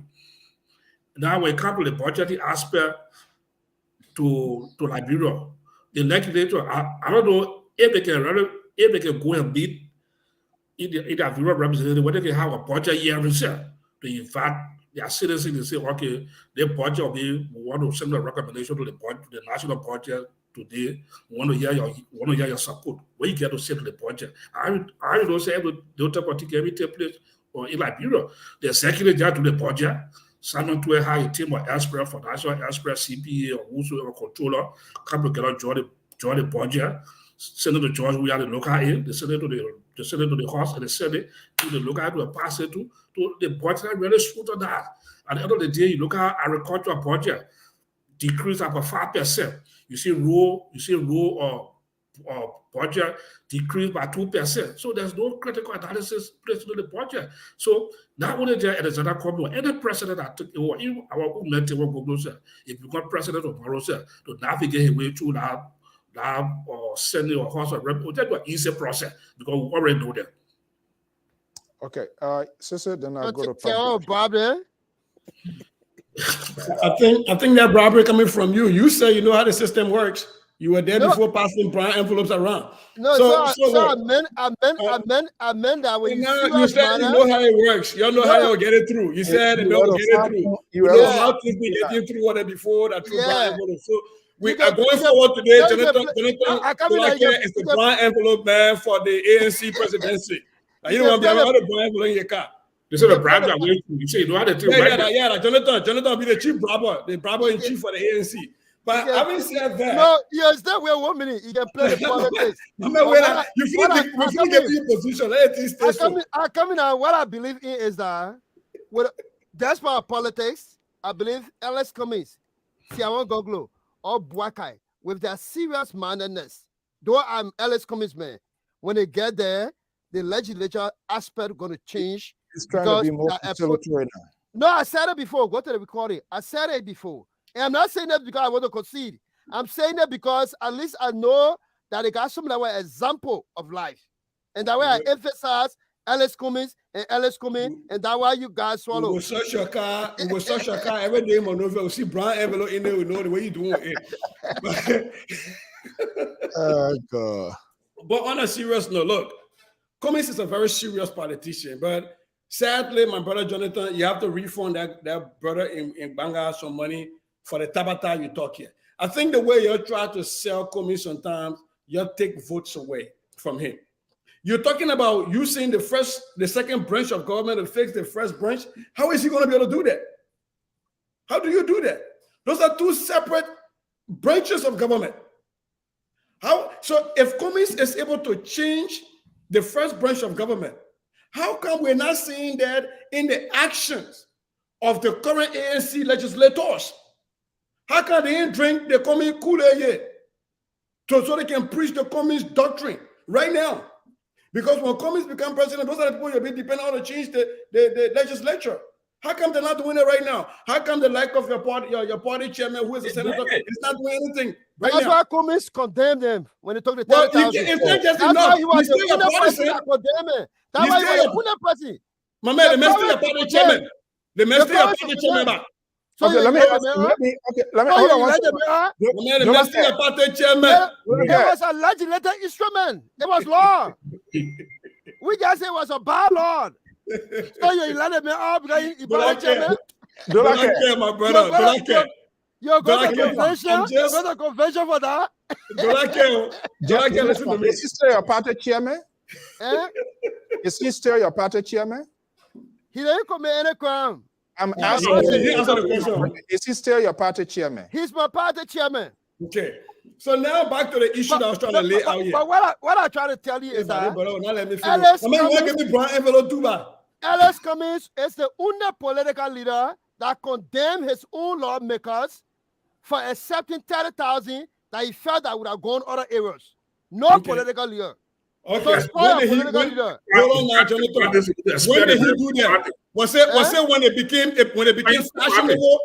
When Delon started talking against it before he did that, or did he do it before Delon started talking against it? He did it even before He did it Delon. before Delon got Delon. angry. That's Delon not true. got angry. Delon was running for office. Delon spoke against that. Cummings knew it, man, were getting that money. He didn't say nothing about it. Delon, senator. So let me, Delon was man, senator. look, we can still love these people and still call out their flaws. Delon We are was not a selling Jesus senator. Christ to the people. Alex We can Cummings still was love the these first people. person on the record. What I do remember, he took time before the Nyetin business issue was addressed, though. It took a little time. It did. It took a long time. And It that's took a very the long problem. time. And that's Be the fair to the problem. people, man. He needs to make his point. That's So- the problem with our Liberian politicians. They But don't. sister, They are why not- you not coming? That won't Your play. political leader not condemned no Yes, lawmaker yes, before. We don't have a lawmaker. We get lawmaker. It's a problem. It's a We get problem. lawmaker. We get guys. lawmakers. So what do you mean for? Hello. Let's maintain some order here. Yeah. We get go. We get our go flower. We get lawmakers. Well, your political leader, you need it Don't because- blame us. But the point I'm Yes, making sir. here, Dolake is trying to sell the idea as if this is some merger and acquisition, stuff where Coca-Cola is buying, smart water, Mini-Maid, Dasani, and you can just change stuff. That's not how it works in governance. And you, of all people, know that you served in the first branch of So government. you going to jail? We are playing Can he Merger make- and acquisition, what your man do? Gentlemen, hold on, guys. Let's do it one at a time. What about him about that? The man was a corporate executive. Merger and acquisition is a fair game. Coca-Cola bought Mini-Maid. They talk about Mini-Maid and change it. You can downsize, you can fire people, you can do everything. They talk about vitamin water, smart water from Jennifer Aniston. And they changed it. That is corporation. That's good. You can't do that in government. And again, I keep saying, Cummings is a very smart man. But the people who are selling him sometimes try to sell him like he's Jesus Christ to us. And that's where the problem happens. Because if the Kool-Aid that Cummings got to give to the whole nation, the recipe he got that will change the whole nation, he didn't give it to his own party chairman here to drink it, to change the first branch of government, we got a problem. But yeah. Okay. Now, What's the number? What you say it's not going so through? you bash. Jog away. You're bashing. But Tianwo going to sit down there, someone talk about ordering the government. In his party, he had not said a word. Oh boy. Tianwo Gonglo. The man you talking about you support. Hold on, get it down. Hold on now. Hold on. A woman wrote a statement urging the military to overthrow the government. A democratic elected government. Lawrence, the number is working, but say your number if you want to call, I can call you, but the number is working. I don't know Your why. council that you support, you and Dr. Toto had never said a word about that. Yeah, but they bash spoke Cummings, I against agree that. with you. Please let him spoke finish. about Let the me party disagree never with spoke. Omer because this is the ANC Hold way on of now. arguing. Please let Hold him on now. finish. Let me Challenge the disagree some of party that and the nonsense. political leader. On I'm record. not, listen. Stacey spoke about it. He said it was not No, right. don't backtrack. Keep going the way you're going. Hold on, but I'm going. You're not, you're not going to tell me. I'm not backtracking. I'm saying that your chairman, the man you support, had never spoken about that, had never taken a decision against someone in his party who urged the AFF to overthrow a certain government. I'm not saying you didn't talk about it. You frown on it. That the total frown on it. But the man whom you support never said a word today about that. Officially complain to Tiawan.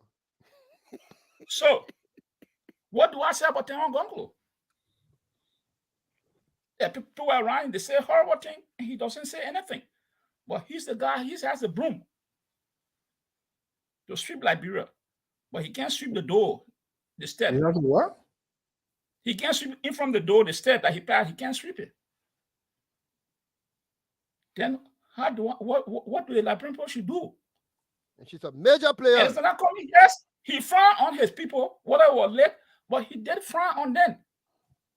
But Chairman Tiawan Gonglo had never said a word to that lady who urged the AFF to take over the government. Executive of his party. Is that how we're going to run Liberia? Then, of course, I have a problem with his decision making. Because these are things that define people. When something happens in your inner circle, as a leader, what is your stand? So for people to come here and bash it, it's not coming here, it is their right. But I'm just throwing this question out there. What's about this leader that will look up to tomorrow, he can become president at any time? Is that how the country going to be run? In my inner circle, you say something, then I leave you. When the other people out there, then I go after them. I thought if you asking a question, you want to wait for me to get your answer? That's it. Well, you will get answer. So let me say this. Let me say this. Okay, yeah. You see, the last time I recognized a virus and I called it ANC-nism, right? Is that thing where when you don't put a mask on your face, you get it when you sneeze it. Yeah. And the ANC-nism, one of the symptoms is that the minute you mention the name Cummings, they lose their hearing. Hold on 1 second. They lose their hearing and they lose their understanding. I made a point to Jonathan.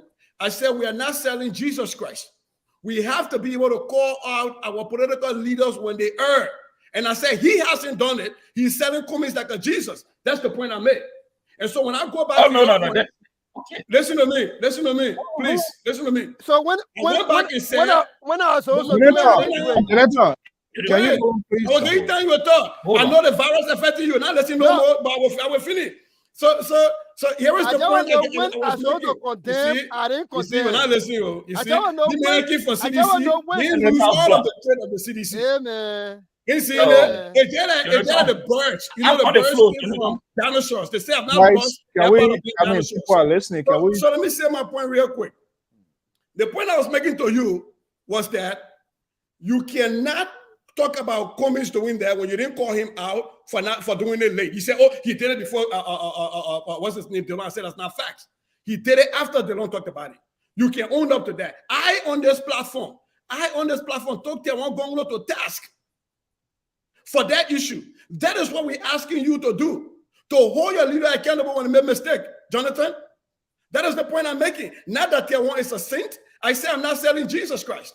When Tiawan make a mistake, we will call it out, which I have done on this platform several times. But when are you ever going to have the spine to do that?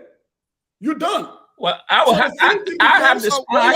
Okay. What has happened? Hold on 1 second. Let's go to our caller on the line here. What has happened? I need me to condemn it.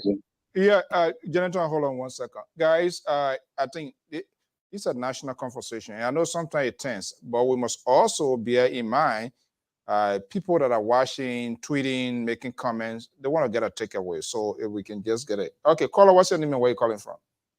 Terry calling from Minnesota. Okay, let's hear you. Yeah, Lawrence, the line is open. I don't know why you're not getting through. Yeah, go ahead, Terry. Yeah, actually, with this Taiwan Gonglo thing, Taiwan Gonglo is way down when it comes to the, you know, the political race now. Taiwan is not even coming fourth place, maybe. All right. So I don't really want to dignify Taiwan Gonglo because I think he started late. Hold All on. What right. is the But data? Mr. Cummings is very, very much backward. He have dropped Okay. form, his momentum, everything have dropped.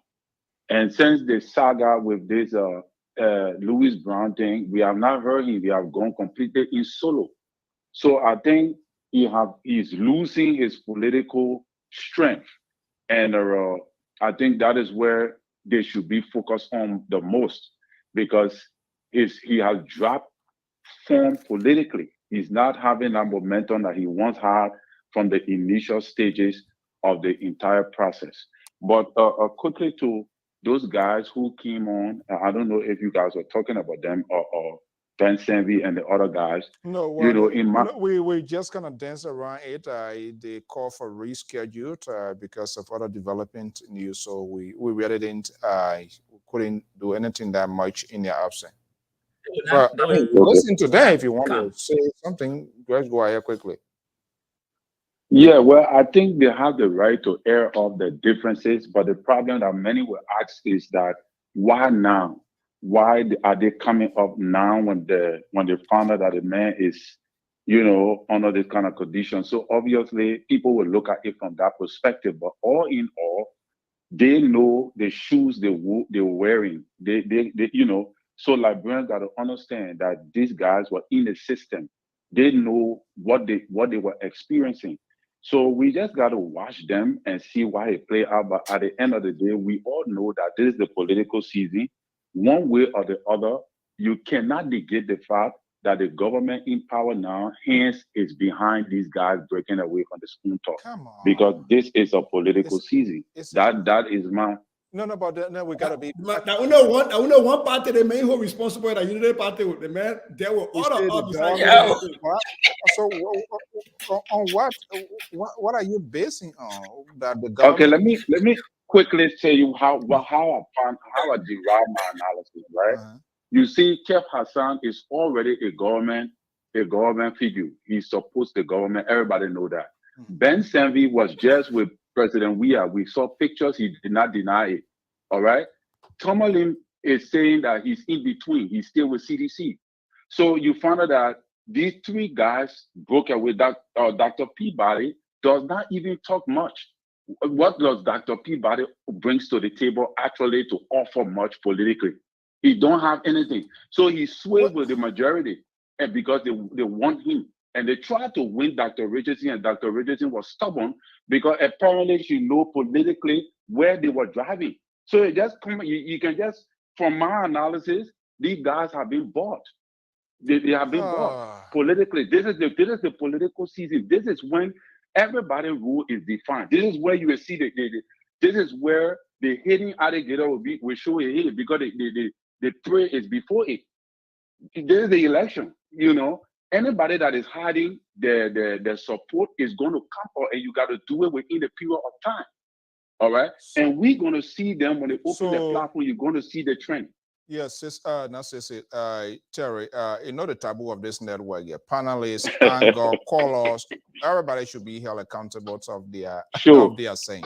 I take full So from what I'm responsibility of hearing my from you, and I respect your views, your opinions, which of course we don't sanction views and opinion here, but from what I'm hearing from you, are you saying they are departing to Living Spoon Network? It was initiated is the work of the government? Is that what you're saying? I want to stand to say that. I want to believe that this was properly orchestrated for them to either take over the network or break away and form a new network that will put forth the agenda of the government because this is the political season and they have to show forth a side. These guys are not journalists, these guys are all politicians. They know exactly what they want and they're going to go for it. And I Well, think that the government hand is in it big time. wow, this is quite interesting. You know, your argument, your talking point here is speaks to the point of one of the networks somewhere or listening say, "Oh yeah, that's Samuel 2 work. That's Samuel. Come on." This is something that's not a Liberian's investigation ongoing. But It's a Mr. fact. So quickly, right? If you were president, we are right now, and Spoon Talk is the biggest network right now on social media, and you want to win elections, what will you do? I would buy the Spoon Network. Is that what you're saying? I'm just asking, from your perspective now, Spoon Network have pulled a large numbers over the period of time, which cannot be denied. All right. Today, because of the panelists breaking away, is the discussion have taken over the entire media. Liberians are not discussing anything but Stanton Spoon, Stanton Water Spoon. There is a reason. There is a greater portion for the social conversations. It needs to be discussed because we even sit here. If any of us screw up here, that would be a talking point. The reason is simple because we sit down here, we talk, we question the credibility of the people, and we prefer to be we are doing it. And media is very powerful. We know the persuasion and the potential influence that Spoon Network were being. If buying all of those media network, that is a danger in that people will know. But let me take this call here quickly, and then 832 number. Are you there? 1441. Yeah, Mr. So, how you doing? Good evening. Hi to your panelists. I think, Mr. So, I just called the gentleman. Well, on the phone before I called. You're not supposed to interrogate for that long because first I think he's tarnishing your reputation or your show because you can't get people coming up with lies or accuse people for something. My name is Ambrose Kaya, I'm calling from Kentucky, but I think I never wanted to call in, but just what he was just saying about this, 4 gentlemen tarnishing their reputation because saying the government is hand in them leaving or the government have bribed them. You're not supposed to tolerate that. But tell you, if I'm saying something inappropriate, you're supposed to cut me off or not allow me to. Yeah, what we do. It's freedom of speech, man. Freedom of speech. What we do here, we hold people accountable, and that's why you heard me saying and to ask him because like it comes from out of himself. I see no evidence. I don't see anything in such considering what is going on following the case. Almost 2 years ago, I told very few people at the time here, I got a phone call with this whole Stanton thing, a lady from New Jersey. But she was not willing to come public. She was not willing to show me anything to validate her argument. And I knew very well all of that is some sort of a liability. You can't tell me, so, because I want to make news, because I want to break news, somebody doing X, Y, Z, when I have nothing to argue, when there's a lawsuit to be slammed. I mean, because when you slam somebody and when you defame people's character without you coming out with something that, and she was not willing to send us something. They said they were working out things. I said, okay, if you're ready, let us know. So to your point, he has the right to make a point, but we also have the right to kind of like kick back to ask him. I don't think that will help the problem. No, but I totally agree because I listen to everything. You the question here. I see you're doing your job. But my only point I'm trying to raise, so your platform is so unique, and you share good ideas and good information. I think, I know you maybe you know the gentleman, but your platform, you shouldn't be tolerating people coming up with. So let me ask you, the way you're talking now, when other people disagree with you, I should cut you off. Yeah. Oh no, because I'm not making any argument. No, they will have their own. No, it's not that. The idea you're talking might not suit their taste. They will say, okay, maybe that person are talking, that CDC person or ANC person. Oh, we are not selected. Wow. Maybe you not talk about job. Maybe you not talk about Joria, and I told you, and you question me. If you go back on your tape, I say I'm this for one time about Joria. I say I hate Joria. You got to correct me. You ask me over. Oh, do you hate me? I got to clarify myself. Say, no. I hate his presidency, the way he run the country, but he has. So we all call. So let's allow, because what happened when we do not know how to discuss the national issues, we drive people away and we create more problem than we think we are helping the problem. So people just need to be made understand about certain things that's going on. The way they see it, I may not see it like that. And so if I see it much clearer, my job is to provide that sort of awareness, and that's what we want to do. We don't want to drive people away. It's all of us country. You have the right to say, all we call for on this network, civility, your language must be, You can call me CDC person. You can call me Unity. That one, it doesn't have no problem. But when mine calls and things kind of, then you're going to see the ugliness of the bamboo. Okay, yeah, okay. And yeah, but that's what I wanted to say though. You see, Ben Saviden, myself, I call them betrayal. But after listening to them on a couple of different shows, I can reason why they take the action.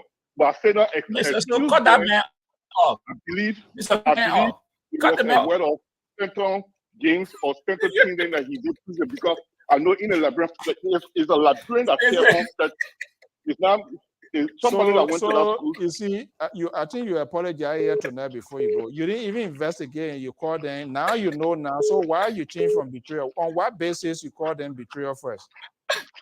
Because I never knew Stanton have blocked them from all of his platform.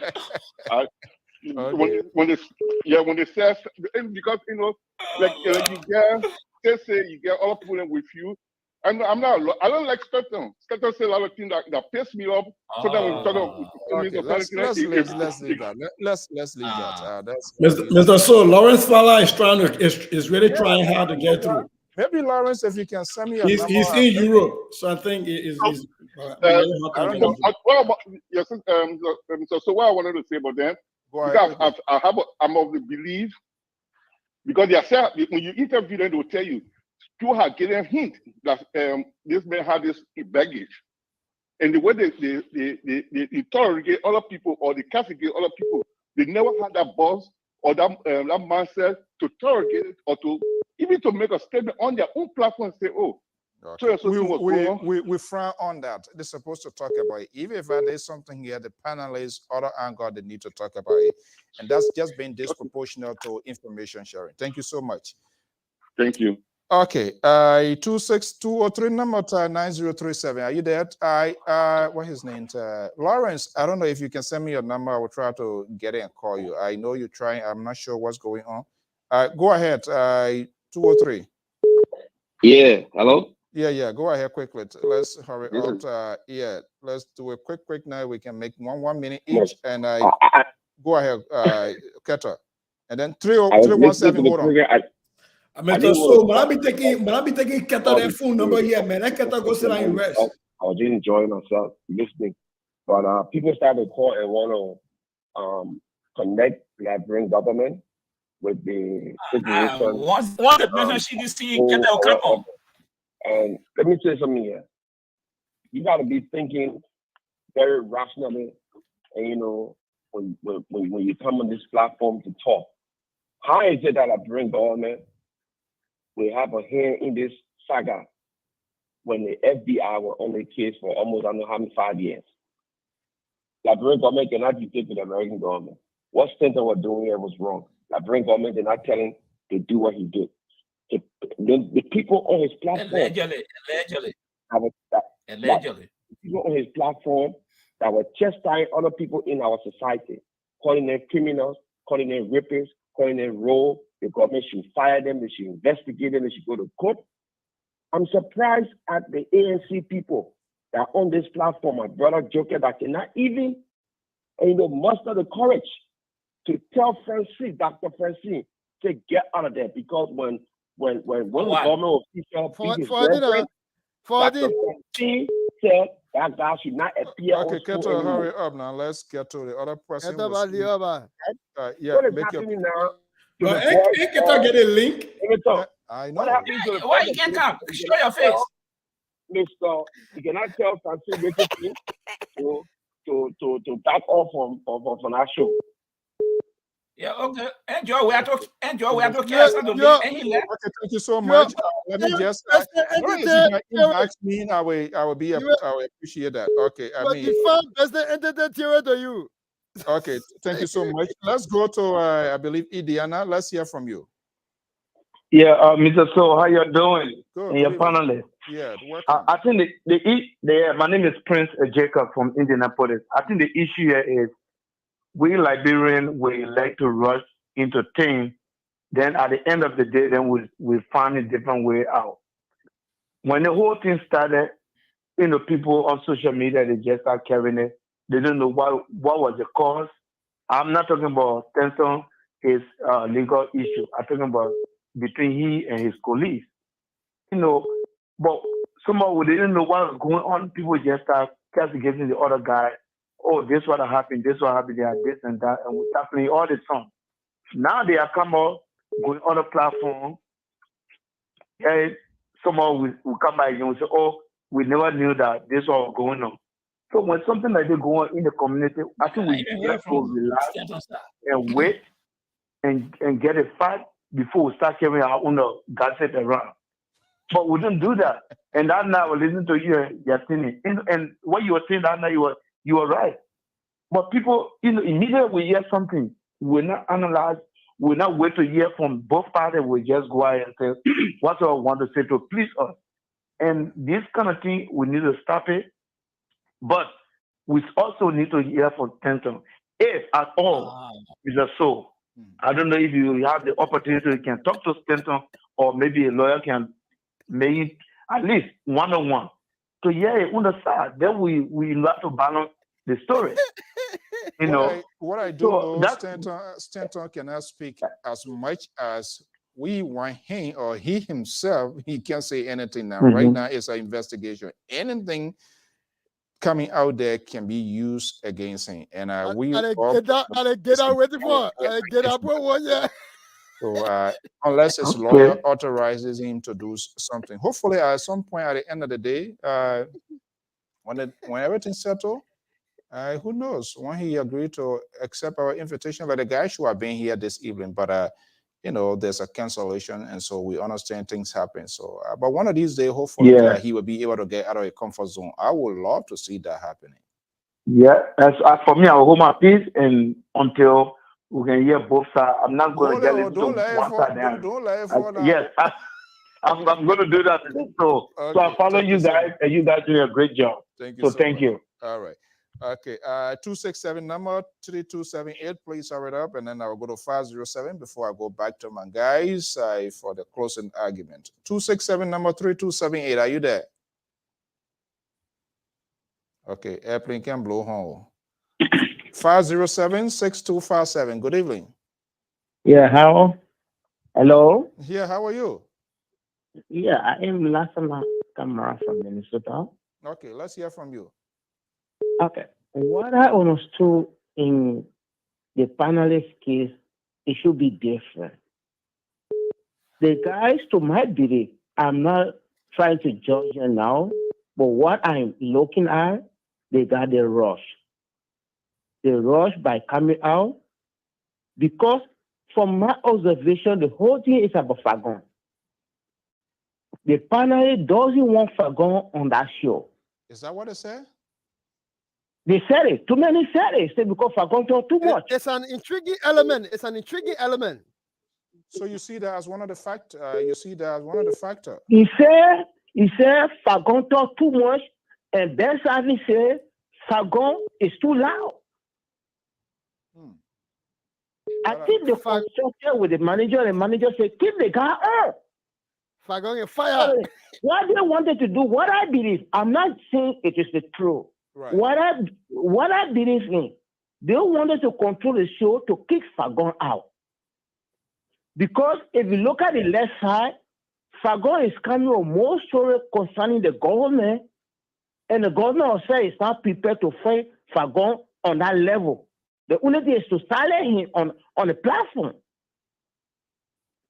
Because they say if I say the manager was treating them bad, he was not used to getting that right. When did they realize that as the elderly people like that? At that age, if you wrong somebody, they're going to tell you, hey, you're not feeding me, I'm going to tell you the truth. If you pay me, I will tell you the truth, you're not treating me right. But they kept silent until the man got into trouble. That is his own personal affair. Right. Okay. But after the man got into trouble, they were still carrying on the program. But the time Fagon continued to come in more rapidly than they have, that's where the issue comes from.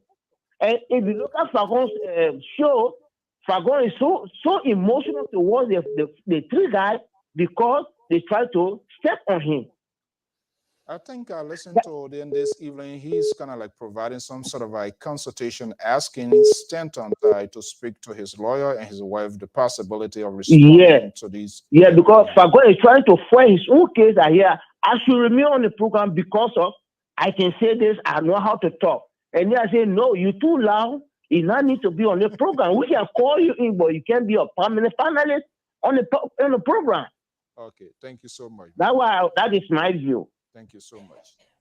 I think we need to get rid of some panelists on this program too. Oh my goodness. Yeah, this guy. Since a friend, I think. Are you there? 267? 267, are you there? I support you, Cesar. So I don't know why. 267, are you there? We try to gather the ELC people. Yeah, Dr. Toto, you know who got to kick out of here? So, gentlemen, before people keep calling.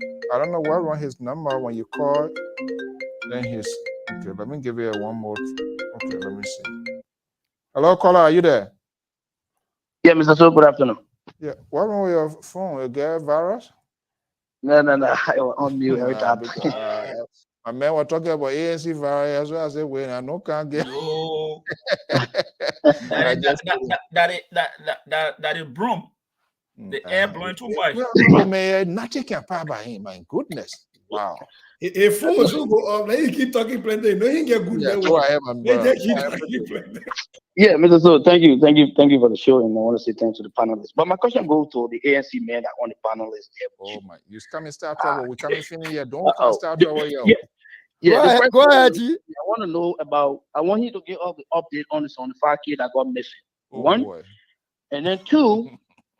I want to know because I was just reading certain information from Alexander Kumi is I think in what the African country name? Oh God, Kenya.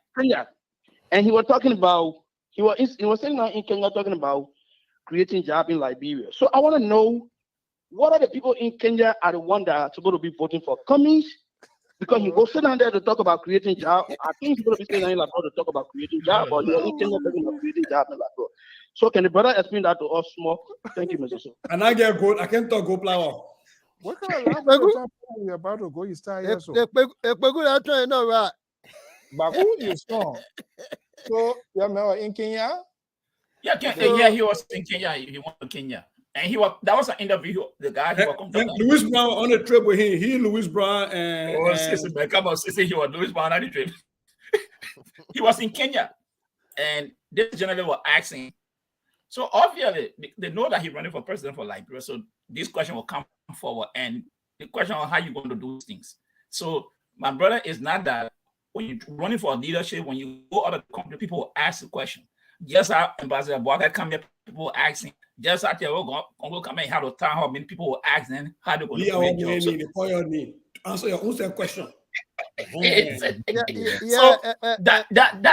was the reason he was responding to those questions. So it's not something strange that a leader traveled to ask them about the home, what they intend to do there. That was the reason he was saying creating jobs in Liberia when you were in Kenya. You cannot travel as a leader and the people ask you about your country or what you're going to do, and you say you can't speak on it because you're out of the country. So it's just simple. Oh, he's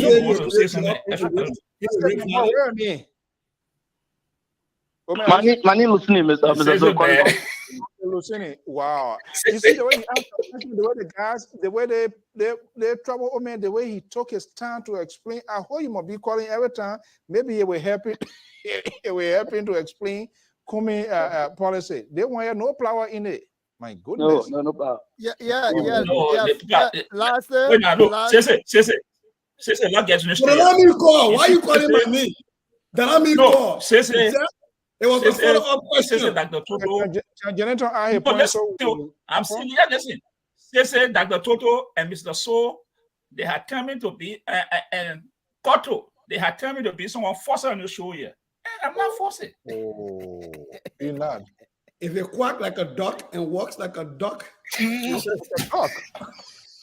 So on the 5,000 issue, on a 75,000 issue, like many criminal-related matter. Yeah, Lawrence is so sorry. I don't know why you're not getting through, but When such a thing happened, that he have internal investigation link between national police, and the findings from there should be part of the exhibit for prosecution, and the court, it should be on the head of the government to prosecute.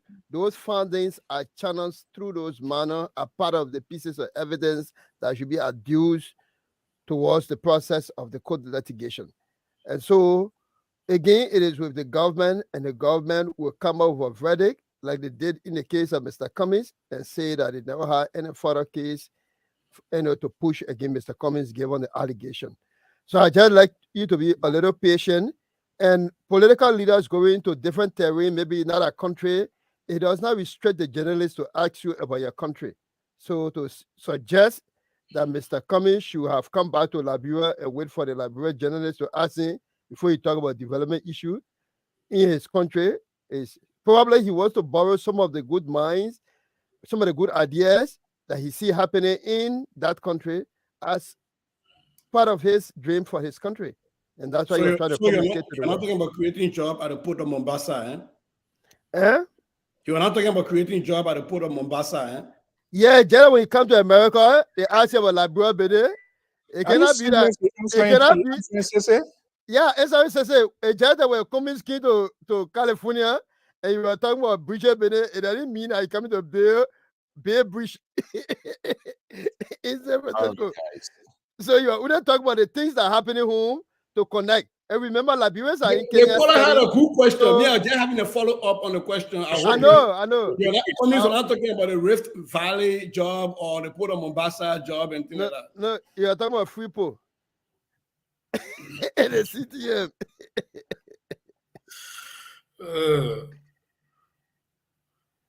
okay, well, guys, I wish Lauren. Yeah, Lauren keep having. Yeah, sometimes sometimes to get some WhatsApp number, sometimes you try getting the number, you can't get through.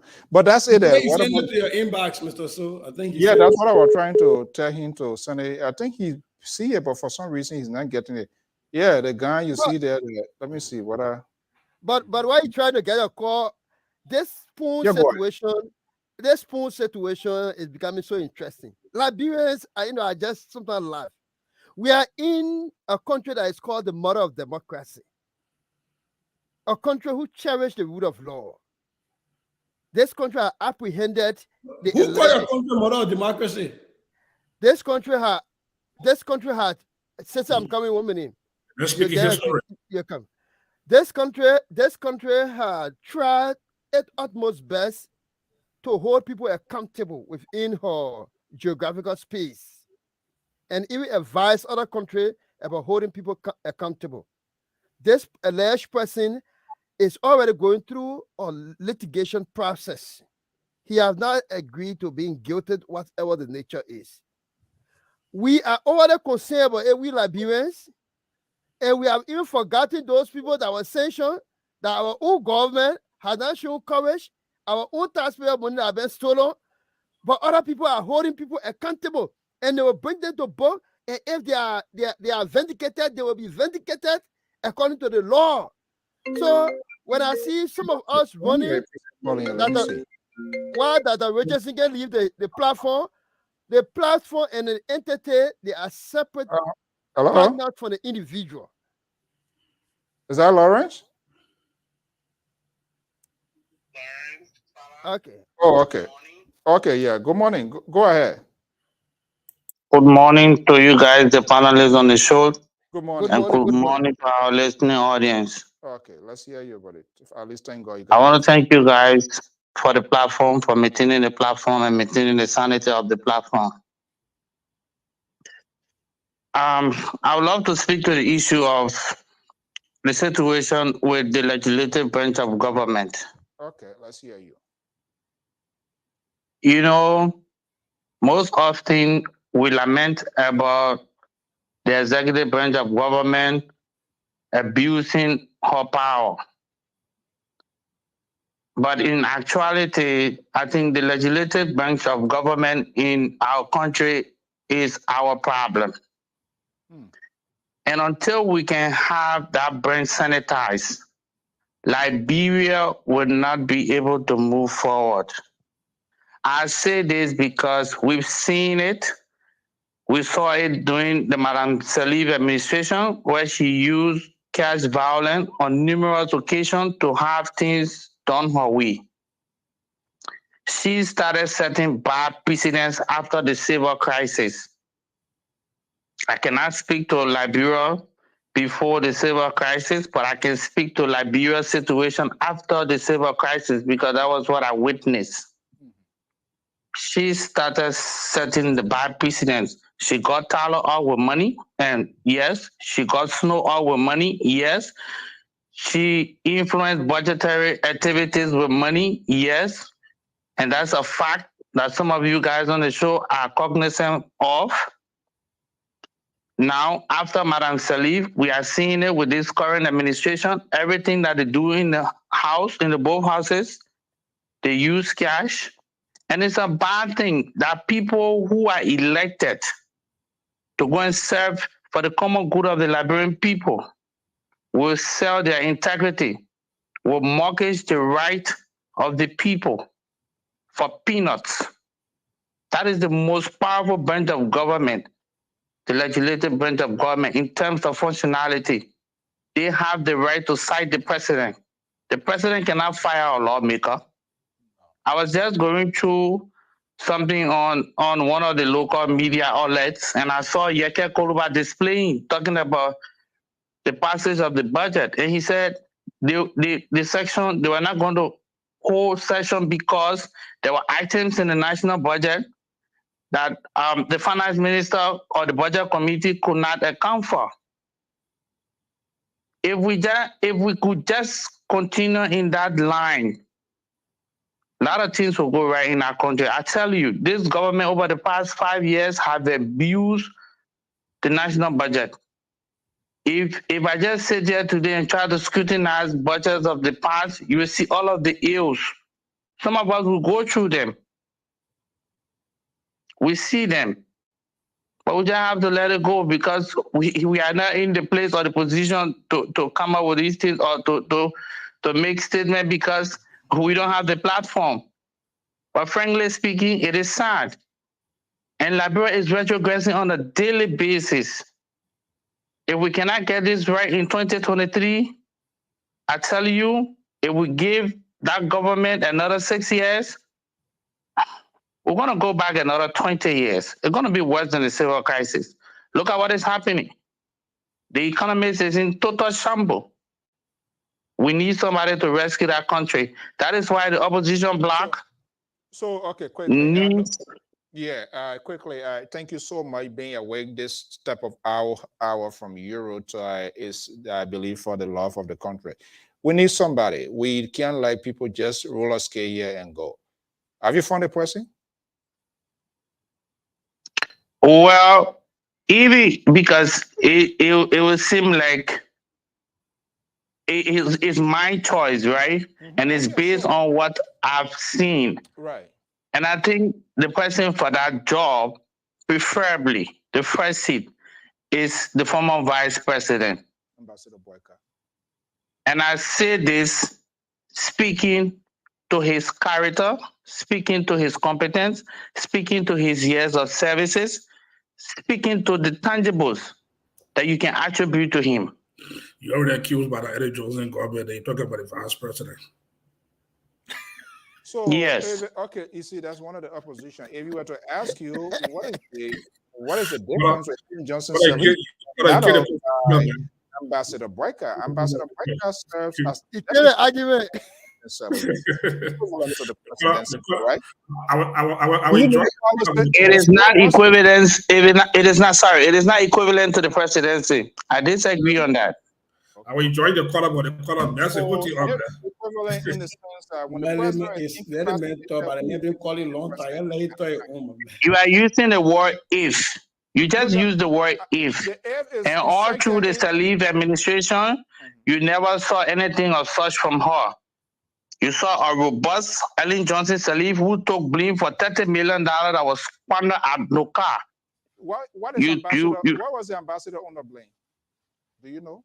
Is there any blame? Ambassador on a blame as to what? No, you say Helen Johnson Sirleaf took blame. Ambassador, glorify it.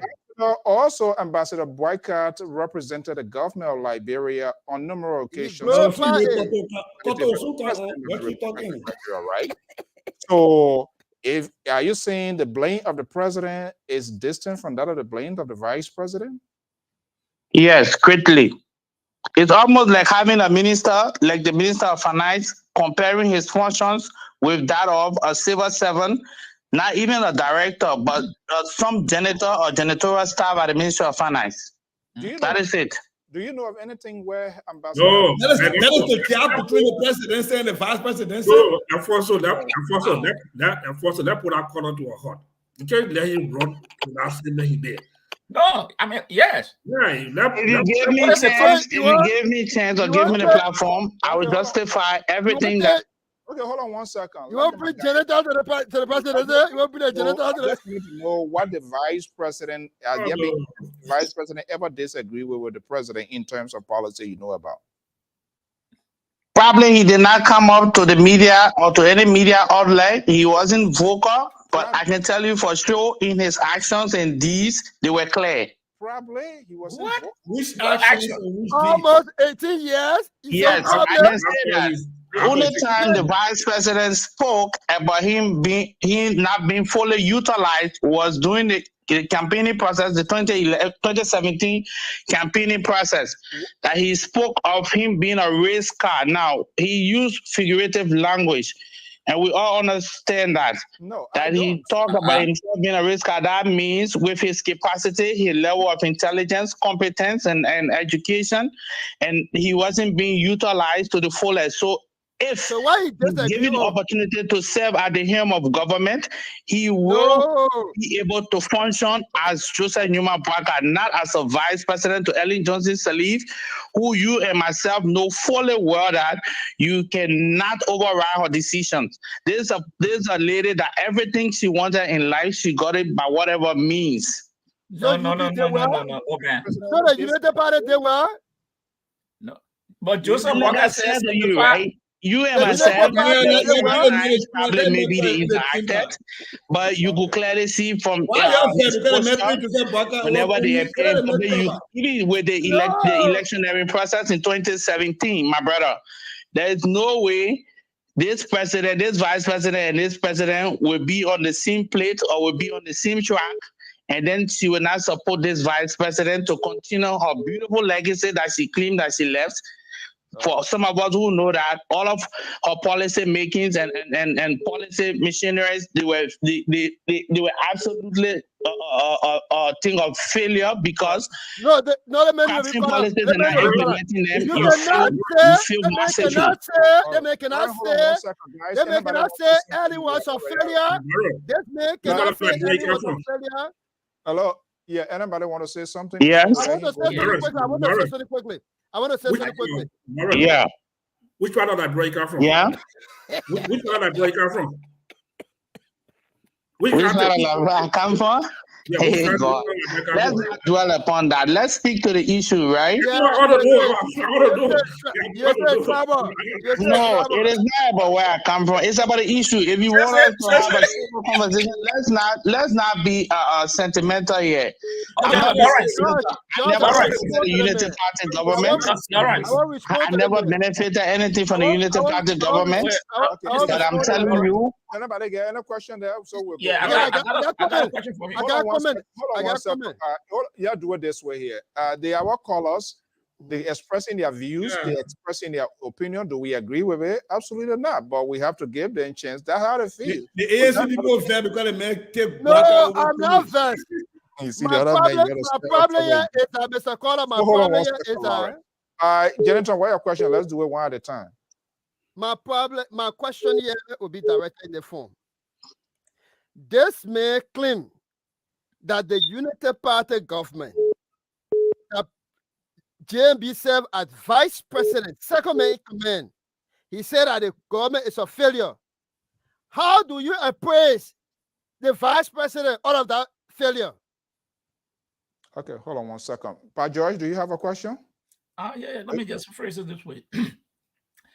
Please, can you allow me to address the questions singularly? That means individually. Satire. You know what? Make sure. Start here. I want to make sure you understood singularly. Okay. Okay, go ahead. Another line bumping here. We actually over time here, but okay, you want to address that? Okay. Put it. Yes, he talked about praising the vice president that served 12 years with this president that I claim failed massively. Now, like I stated, right, I gave a simple example with that of the Minister of Finance and a janitorial staff at the Minister of Finance. Now, we all know that the president of Liberia has that exclusive right. In fact, the presidency or the presidential seat has what we call the veto power. That is the most powerful tool that any individual in government can use, and it is only ascribed to the presidency. That was one advantage Madam Salif had. That was one. Now, two, if you check Joe Barker and Ellen Johnson Salif 12 years tenure. Was the president vetoing the VP? This lady, in all of her doings, we follow closely. In most instances, in most cases, she never sought his advices or never sought his advice. Why you got Wow. Well, wait, hold on. Hold on there. Look, we can't say everything out here. But I am telling you for a fact, and some of you guys sit over there are fully aware of that. But you can say it publicly against her. This is a lady, this is a president who had all of her children occupying key positions in government, and the vice president never had any of his children occupying governmental position as head of institution. Lauren, hold on one second. You can't do this, man, Lauren. You can't do that, Lauren. We have to wrap up. What you say? Let's go ahead. I just have two questions for my brother. I'm trying to really understand the point he's making here. When you talk about veto, is it the assumption that the president will use veto power against the vice president? Because we're talking about the president and the VP, and you brought in veto. And then the next is, if the vice president knew that his counsel was not being taken, why did he run the second term for the same president? Why didn't he resign and refuse to run the second term under Madam Ellen Johnson Sirleaf to maintain his integrity? Okay, that's a good word. Why he didn't resign? In my belief, he probably wanted them to go on after her tenure. Probably he would have had the opportunity to serve. Yeah. Then he was going to be judged based on his own service instead of what a talking point together better. Hello. Lauren, let me just ask my question, Mr. Then, if that your judgment is right from ambassador, that you compromise here because he wants to. Who says when you leave it, you can't go as a so we'll go quick. 914 number not being bossing. Are you there? 914. Yeah, I'm there. Yeah, what's your name and where you calling from? Go ahead quickly. My name is Steven. I'm calling from Tennessee.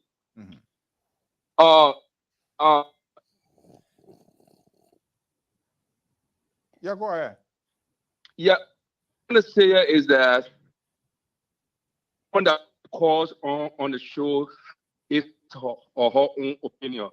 And my to the panelists that I would love that everybody be quiet and listen to what I see everybody jumping. I mean, you guys are mature people. We discussing issues concerning the nation. And so when someone call and they're trying to voice or their opinion, right. I think you be quiet and listen and do at a time to answer. It's like the whole thing just looking messy up. That's a good observation. Thank you very much. We will thank you. Yeah, and thank you very much. That's a good observation. Those are good advices and a good observation because these people come in listen.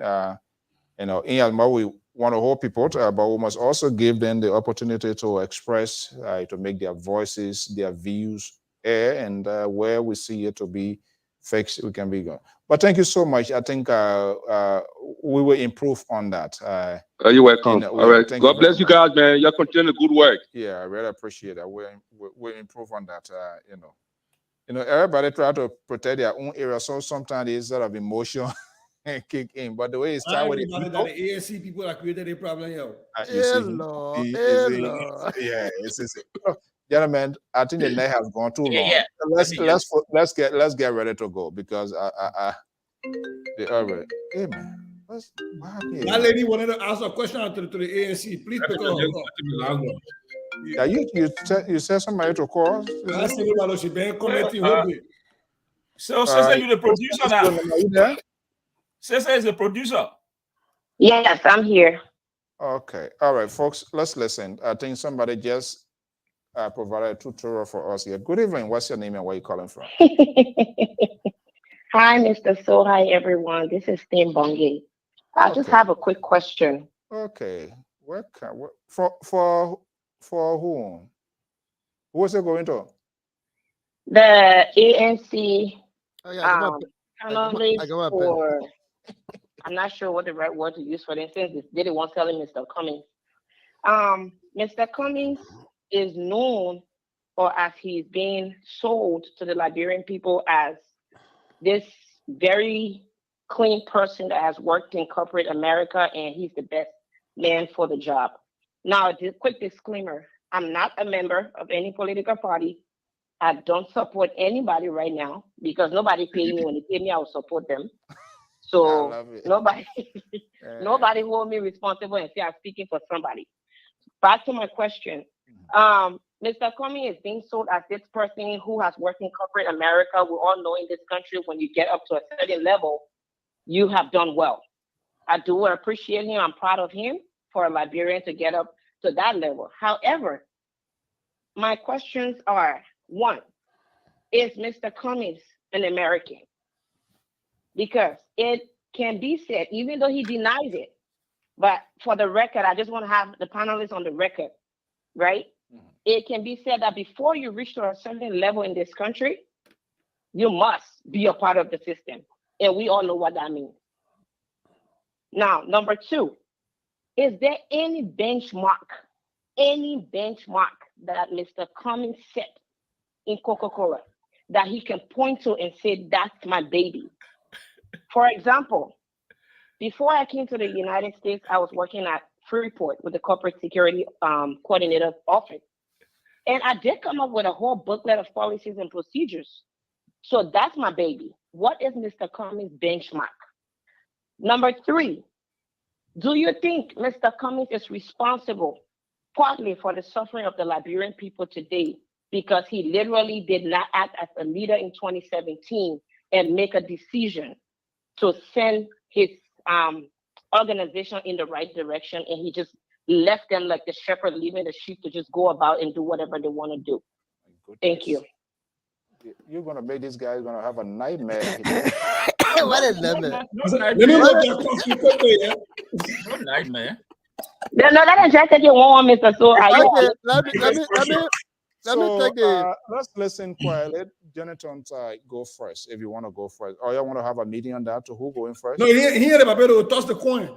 So let me deal with the American situation and the supposedly working in certain areas in America having certain nationality. Mr. Cummings has said repeatedly that he's a Liberian, has always been a Liberian, and maybe someday die a Liberian. That is what he has said. Is that a reason why Mr. Cummings always stops in Ghana and never flies straight to Liberia? Hello? I don't want this conversation to be a conversation where I will start intruding in the corner like the other callers told us. So that is why you're right. I apologize for that. I just didn't want it to skip my top. I apologize. Fire on the mountain. Run. It's a great fire. Sister, please start the trouble here, please. So being an American citizen, as one would like to speculate, someone said it before 2017 when I was the deputy spokesperson of the party. And that was Madam Yata Formula. Nobody will go at the Hedgela or Coca-Cola, except they are American citizen. That was fruitless. I mean, there are people who are served in the legal area at Coca-Cola. There are people who are served at different level. You got to come up with the fight to suggest otherwise, as you suggest it. Mr. Comey has said repeatedly that he's a Liberian. On the 2017 aspect, it was a party. So when he said why Mr. Comey didn't tell his people, is that he owned the people in the party, and anytime he wants to tell them where to go, they can go. The party made a decision, like Liberty Party did 2005. It was done the first time for party to make that decision. Liberty Party did 2017. It was just members of Liberty Party that endorsed Unity Party on. You're not blaming other parties. They will ask you directly about Mr. So, I want to make a follow-up question. I'm coming. I know when you see me acquire, it doesn't mean I ain't got something to throw in between that question there, but I just want to give that difference. I'm saying that for ANC to make a decision that they are not going to support either side was a political party decision. I understand, sir. You have to repeat it. I got you. I come in about the follow-up question because if that is the argument, then what is the point?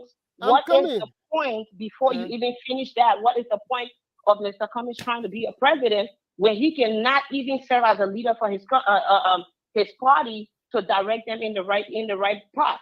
When he would just sit and say, "Oh, because I'm not a leader, the party decided." Who is the party? Last time I checked, Mr. Cummings was undoubtedly the standard bearer of ANC since the inception of ANC. Nobody has ever stood up against him. It's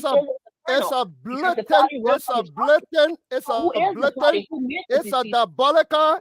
It's an upside down argument to be rooted from the better of the devil. It's not an argument. It's a question. It's not a question. It's not a question. It's not a question. He said the last time I checked. But when he said the last time I checked, I come in. When he said the last time I checked, and he talking to a funding and incorporator ANC. Okay, the last time I checked, has there been anybody up against I like that question. Let me answer that question. Hold on one second. Let me add a little layer to it. Hold on 1 second. I seem to have blown him off. Yeah, let me add a little layer to a question. Let me come in there. No, you do nothing. Hold on. Yeah, I want to add a little bit layer here. There seems to be a contradiction in response to her question. You see, it's a party.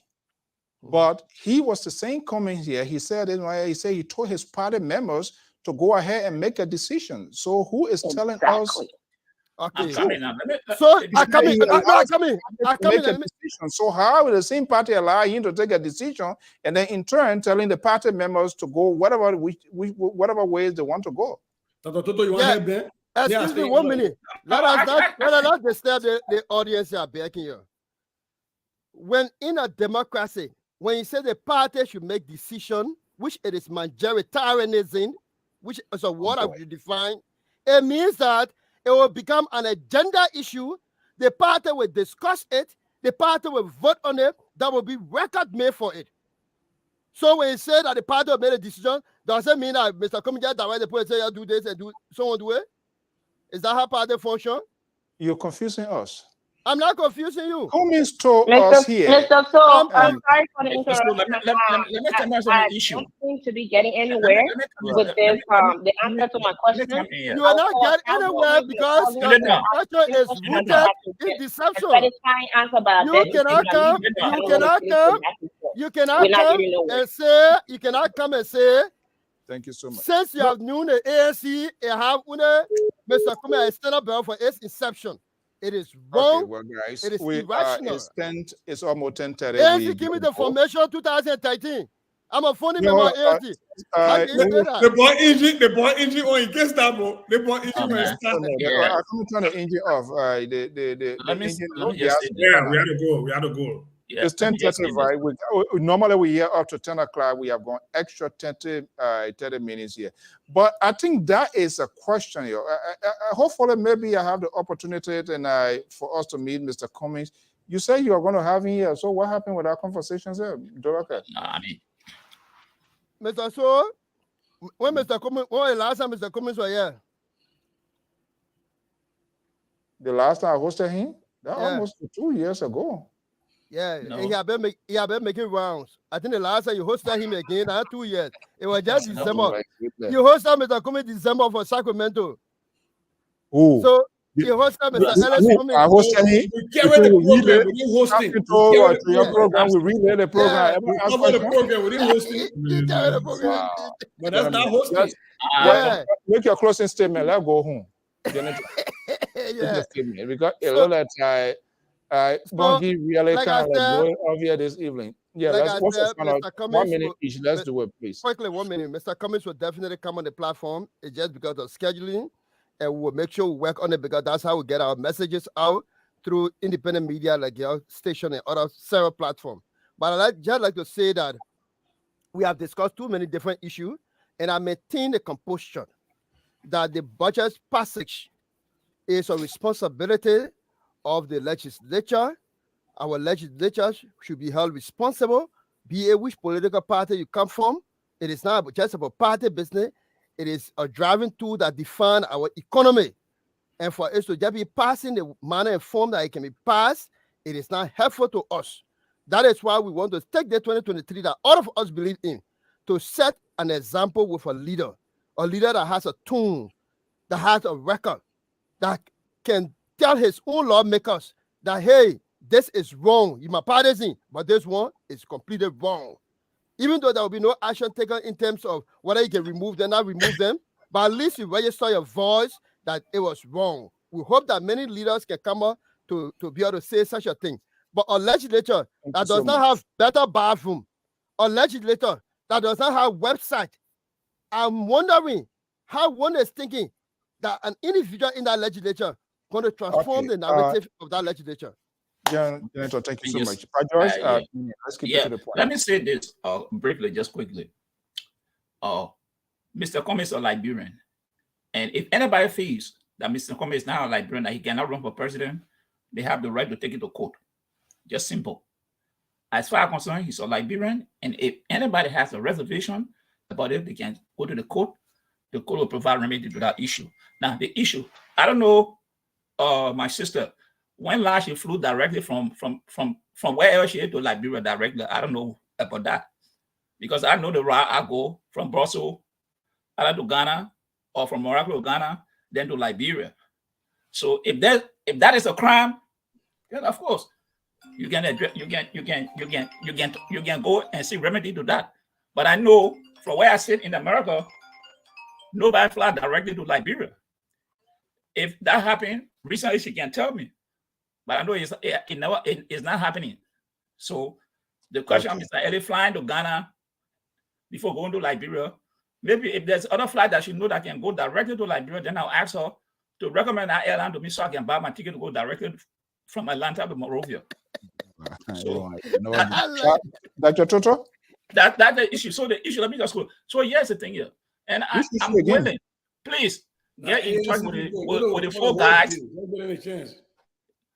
Please get in touch with the four guys or from the Spoon Talk. Let the council have some questions to ask them. Please. Because I don't want to say anything behind you that. Came late, Mr. George. Yeah. I say you came late. They were scheduled for tonight and they called. That's what I'm saying. I heard you, but I said I hope they should appear here.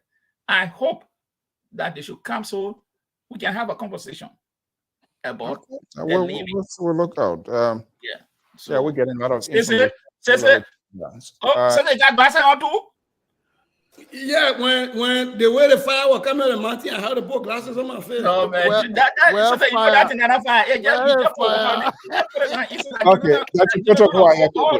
yeah, okay. Let me just say, very good show tonight, and also to the callers. The brother interesting point.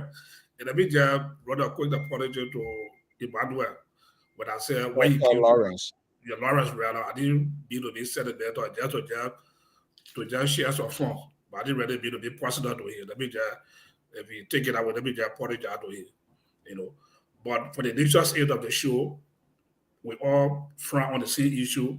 The problem we have in Liberia, but not just so to the executive, but also in the head of the legislature. There are zero problem to the problem in Liberia. And it closely also to with the panel from Spoon FM. A lot of people raise concern about that. Also too, I would rather go too deep into that also too. I understand where they come from. I'm trying to engage it. I know some of them personally, like Peabody, or we are coming from a long way from refugee days in Ghana. So maybe by sitting with them also too, we'll try to get more in deep on what is going on. But at the end of the day, they did what they could do and a normal person could do. But very good discussion tonight. And a normal person could do. Thank you so much. All right, sister. Yeah, very good show. That is very good show. I'm going to bring something. Every night when you see Jonathan Oye in Moka, I like how you put his salad too late. You go around. Two ASD people who stay answering more questions. That's the kind of platform. How you can me change the game back? I'm making on a closest statement. Wow. Or you're trying to do hostile takeover again, corporate merger again. I'm not selling myself. My brother,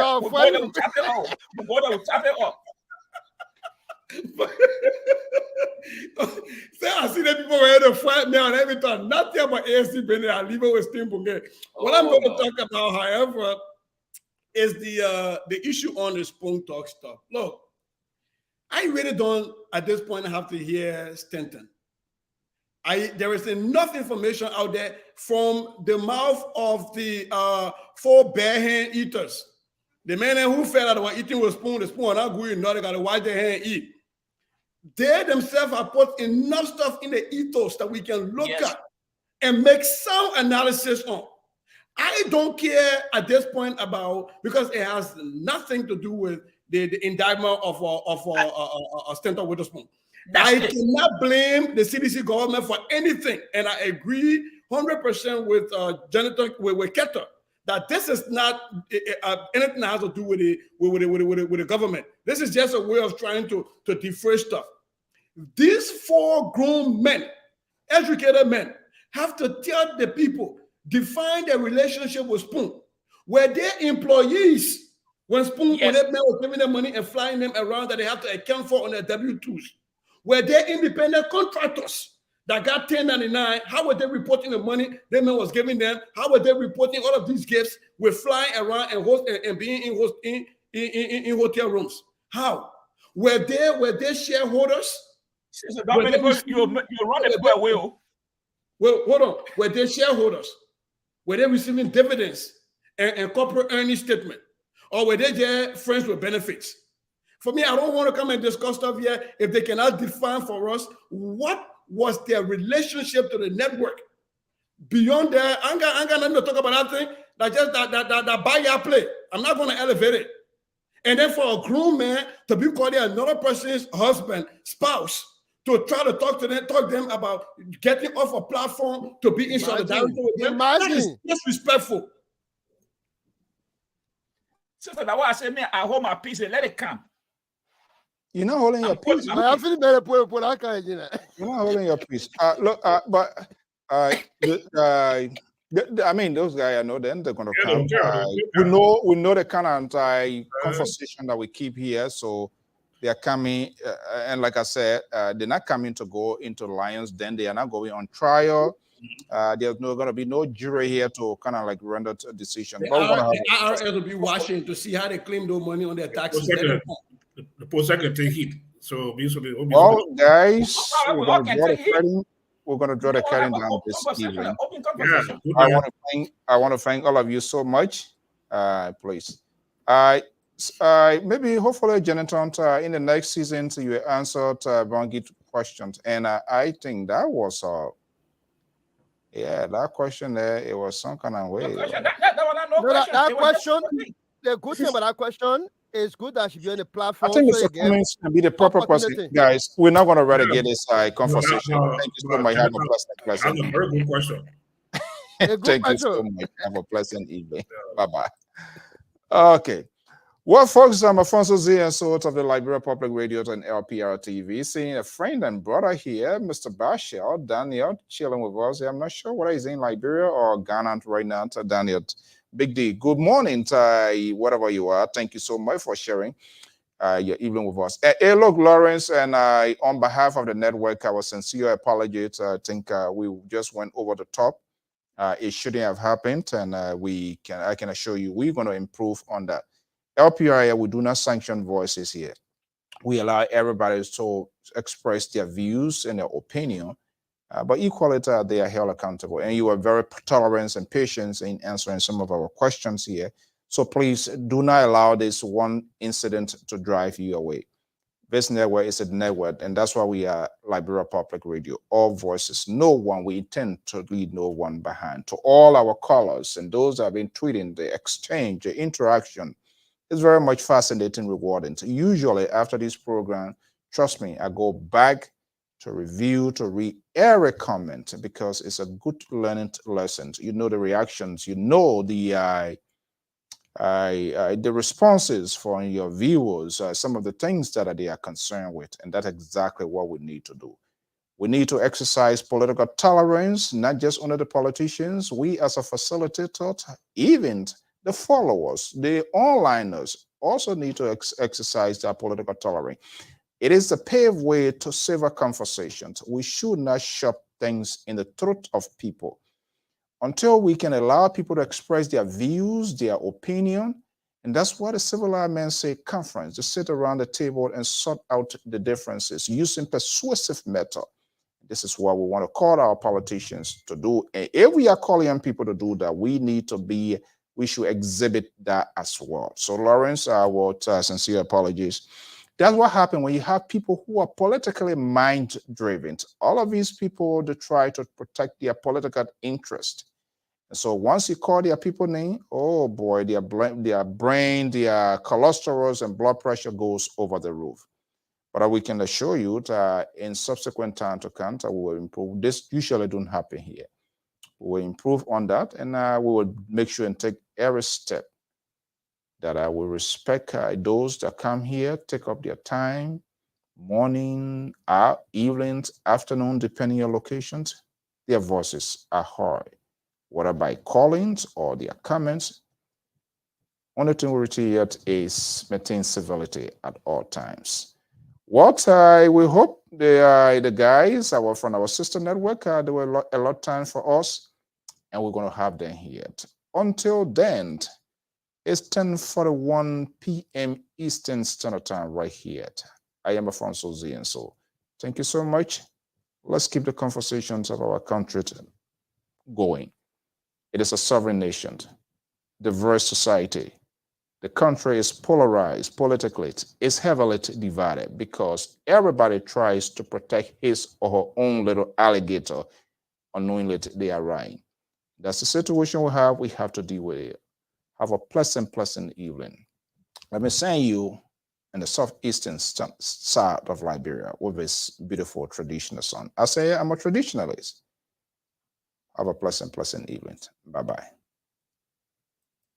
Not more, not more, not more.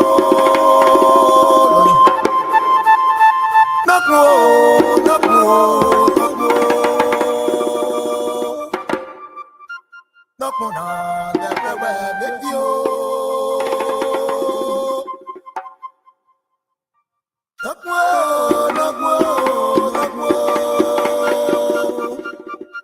Not more, not more, not more.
Do you want to share your events with the world?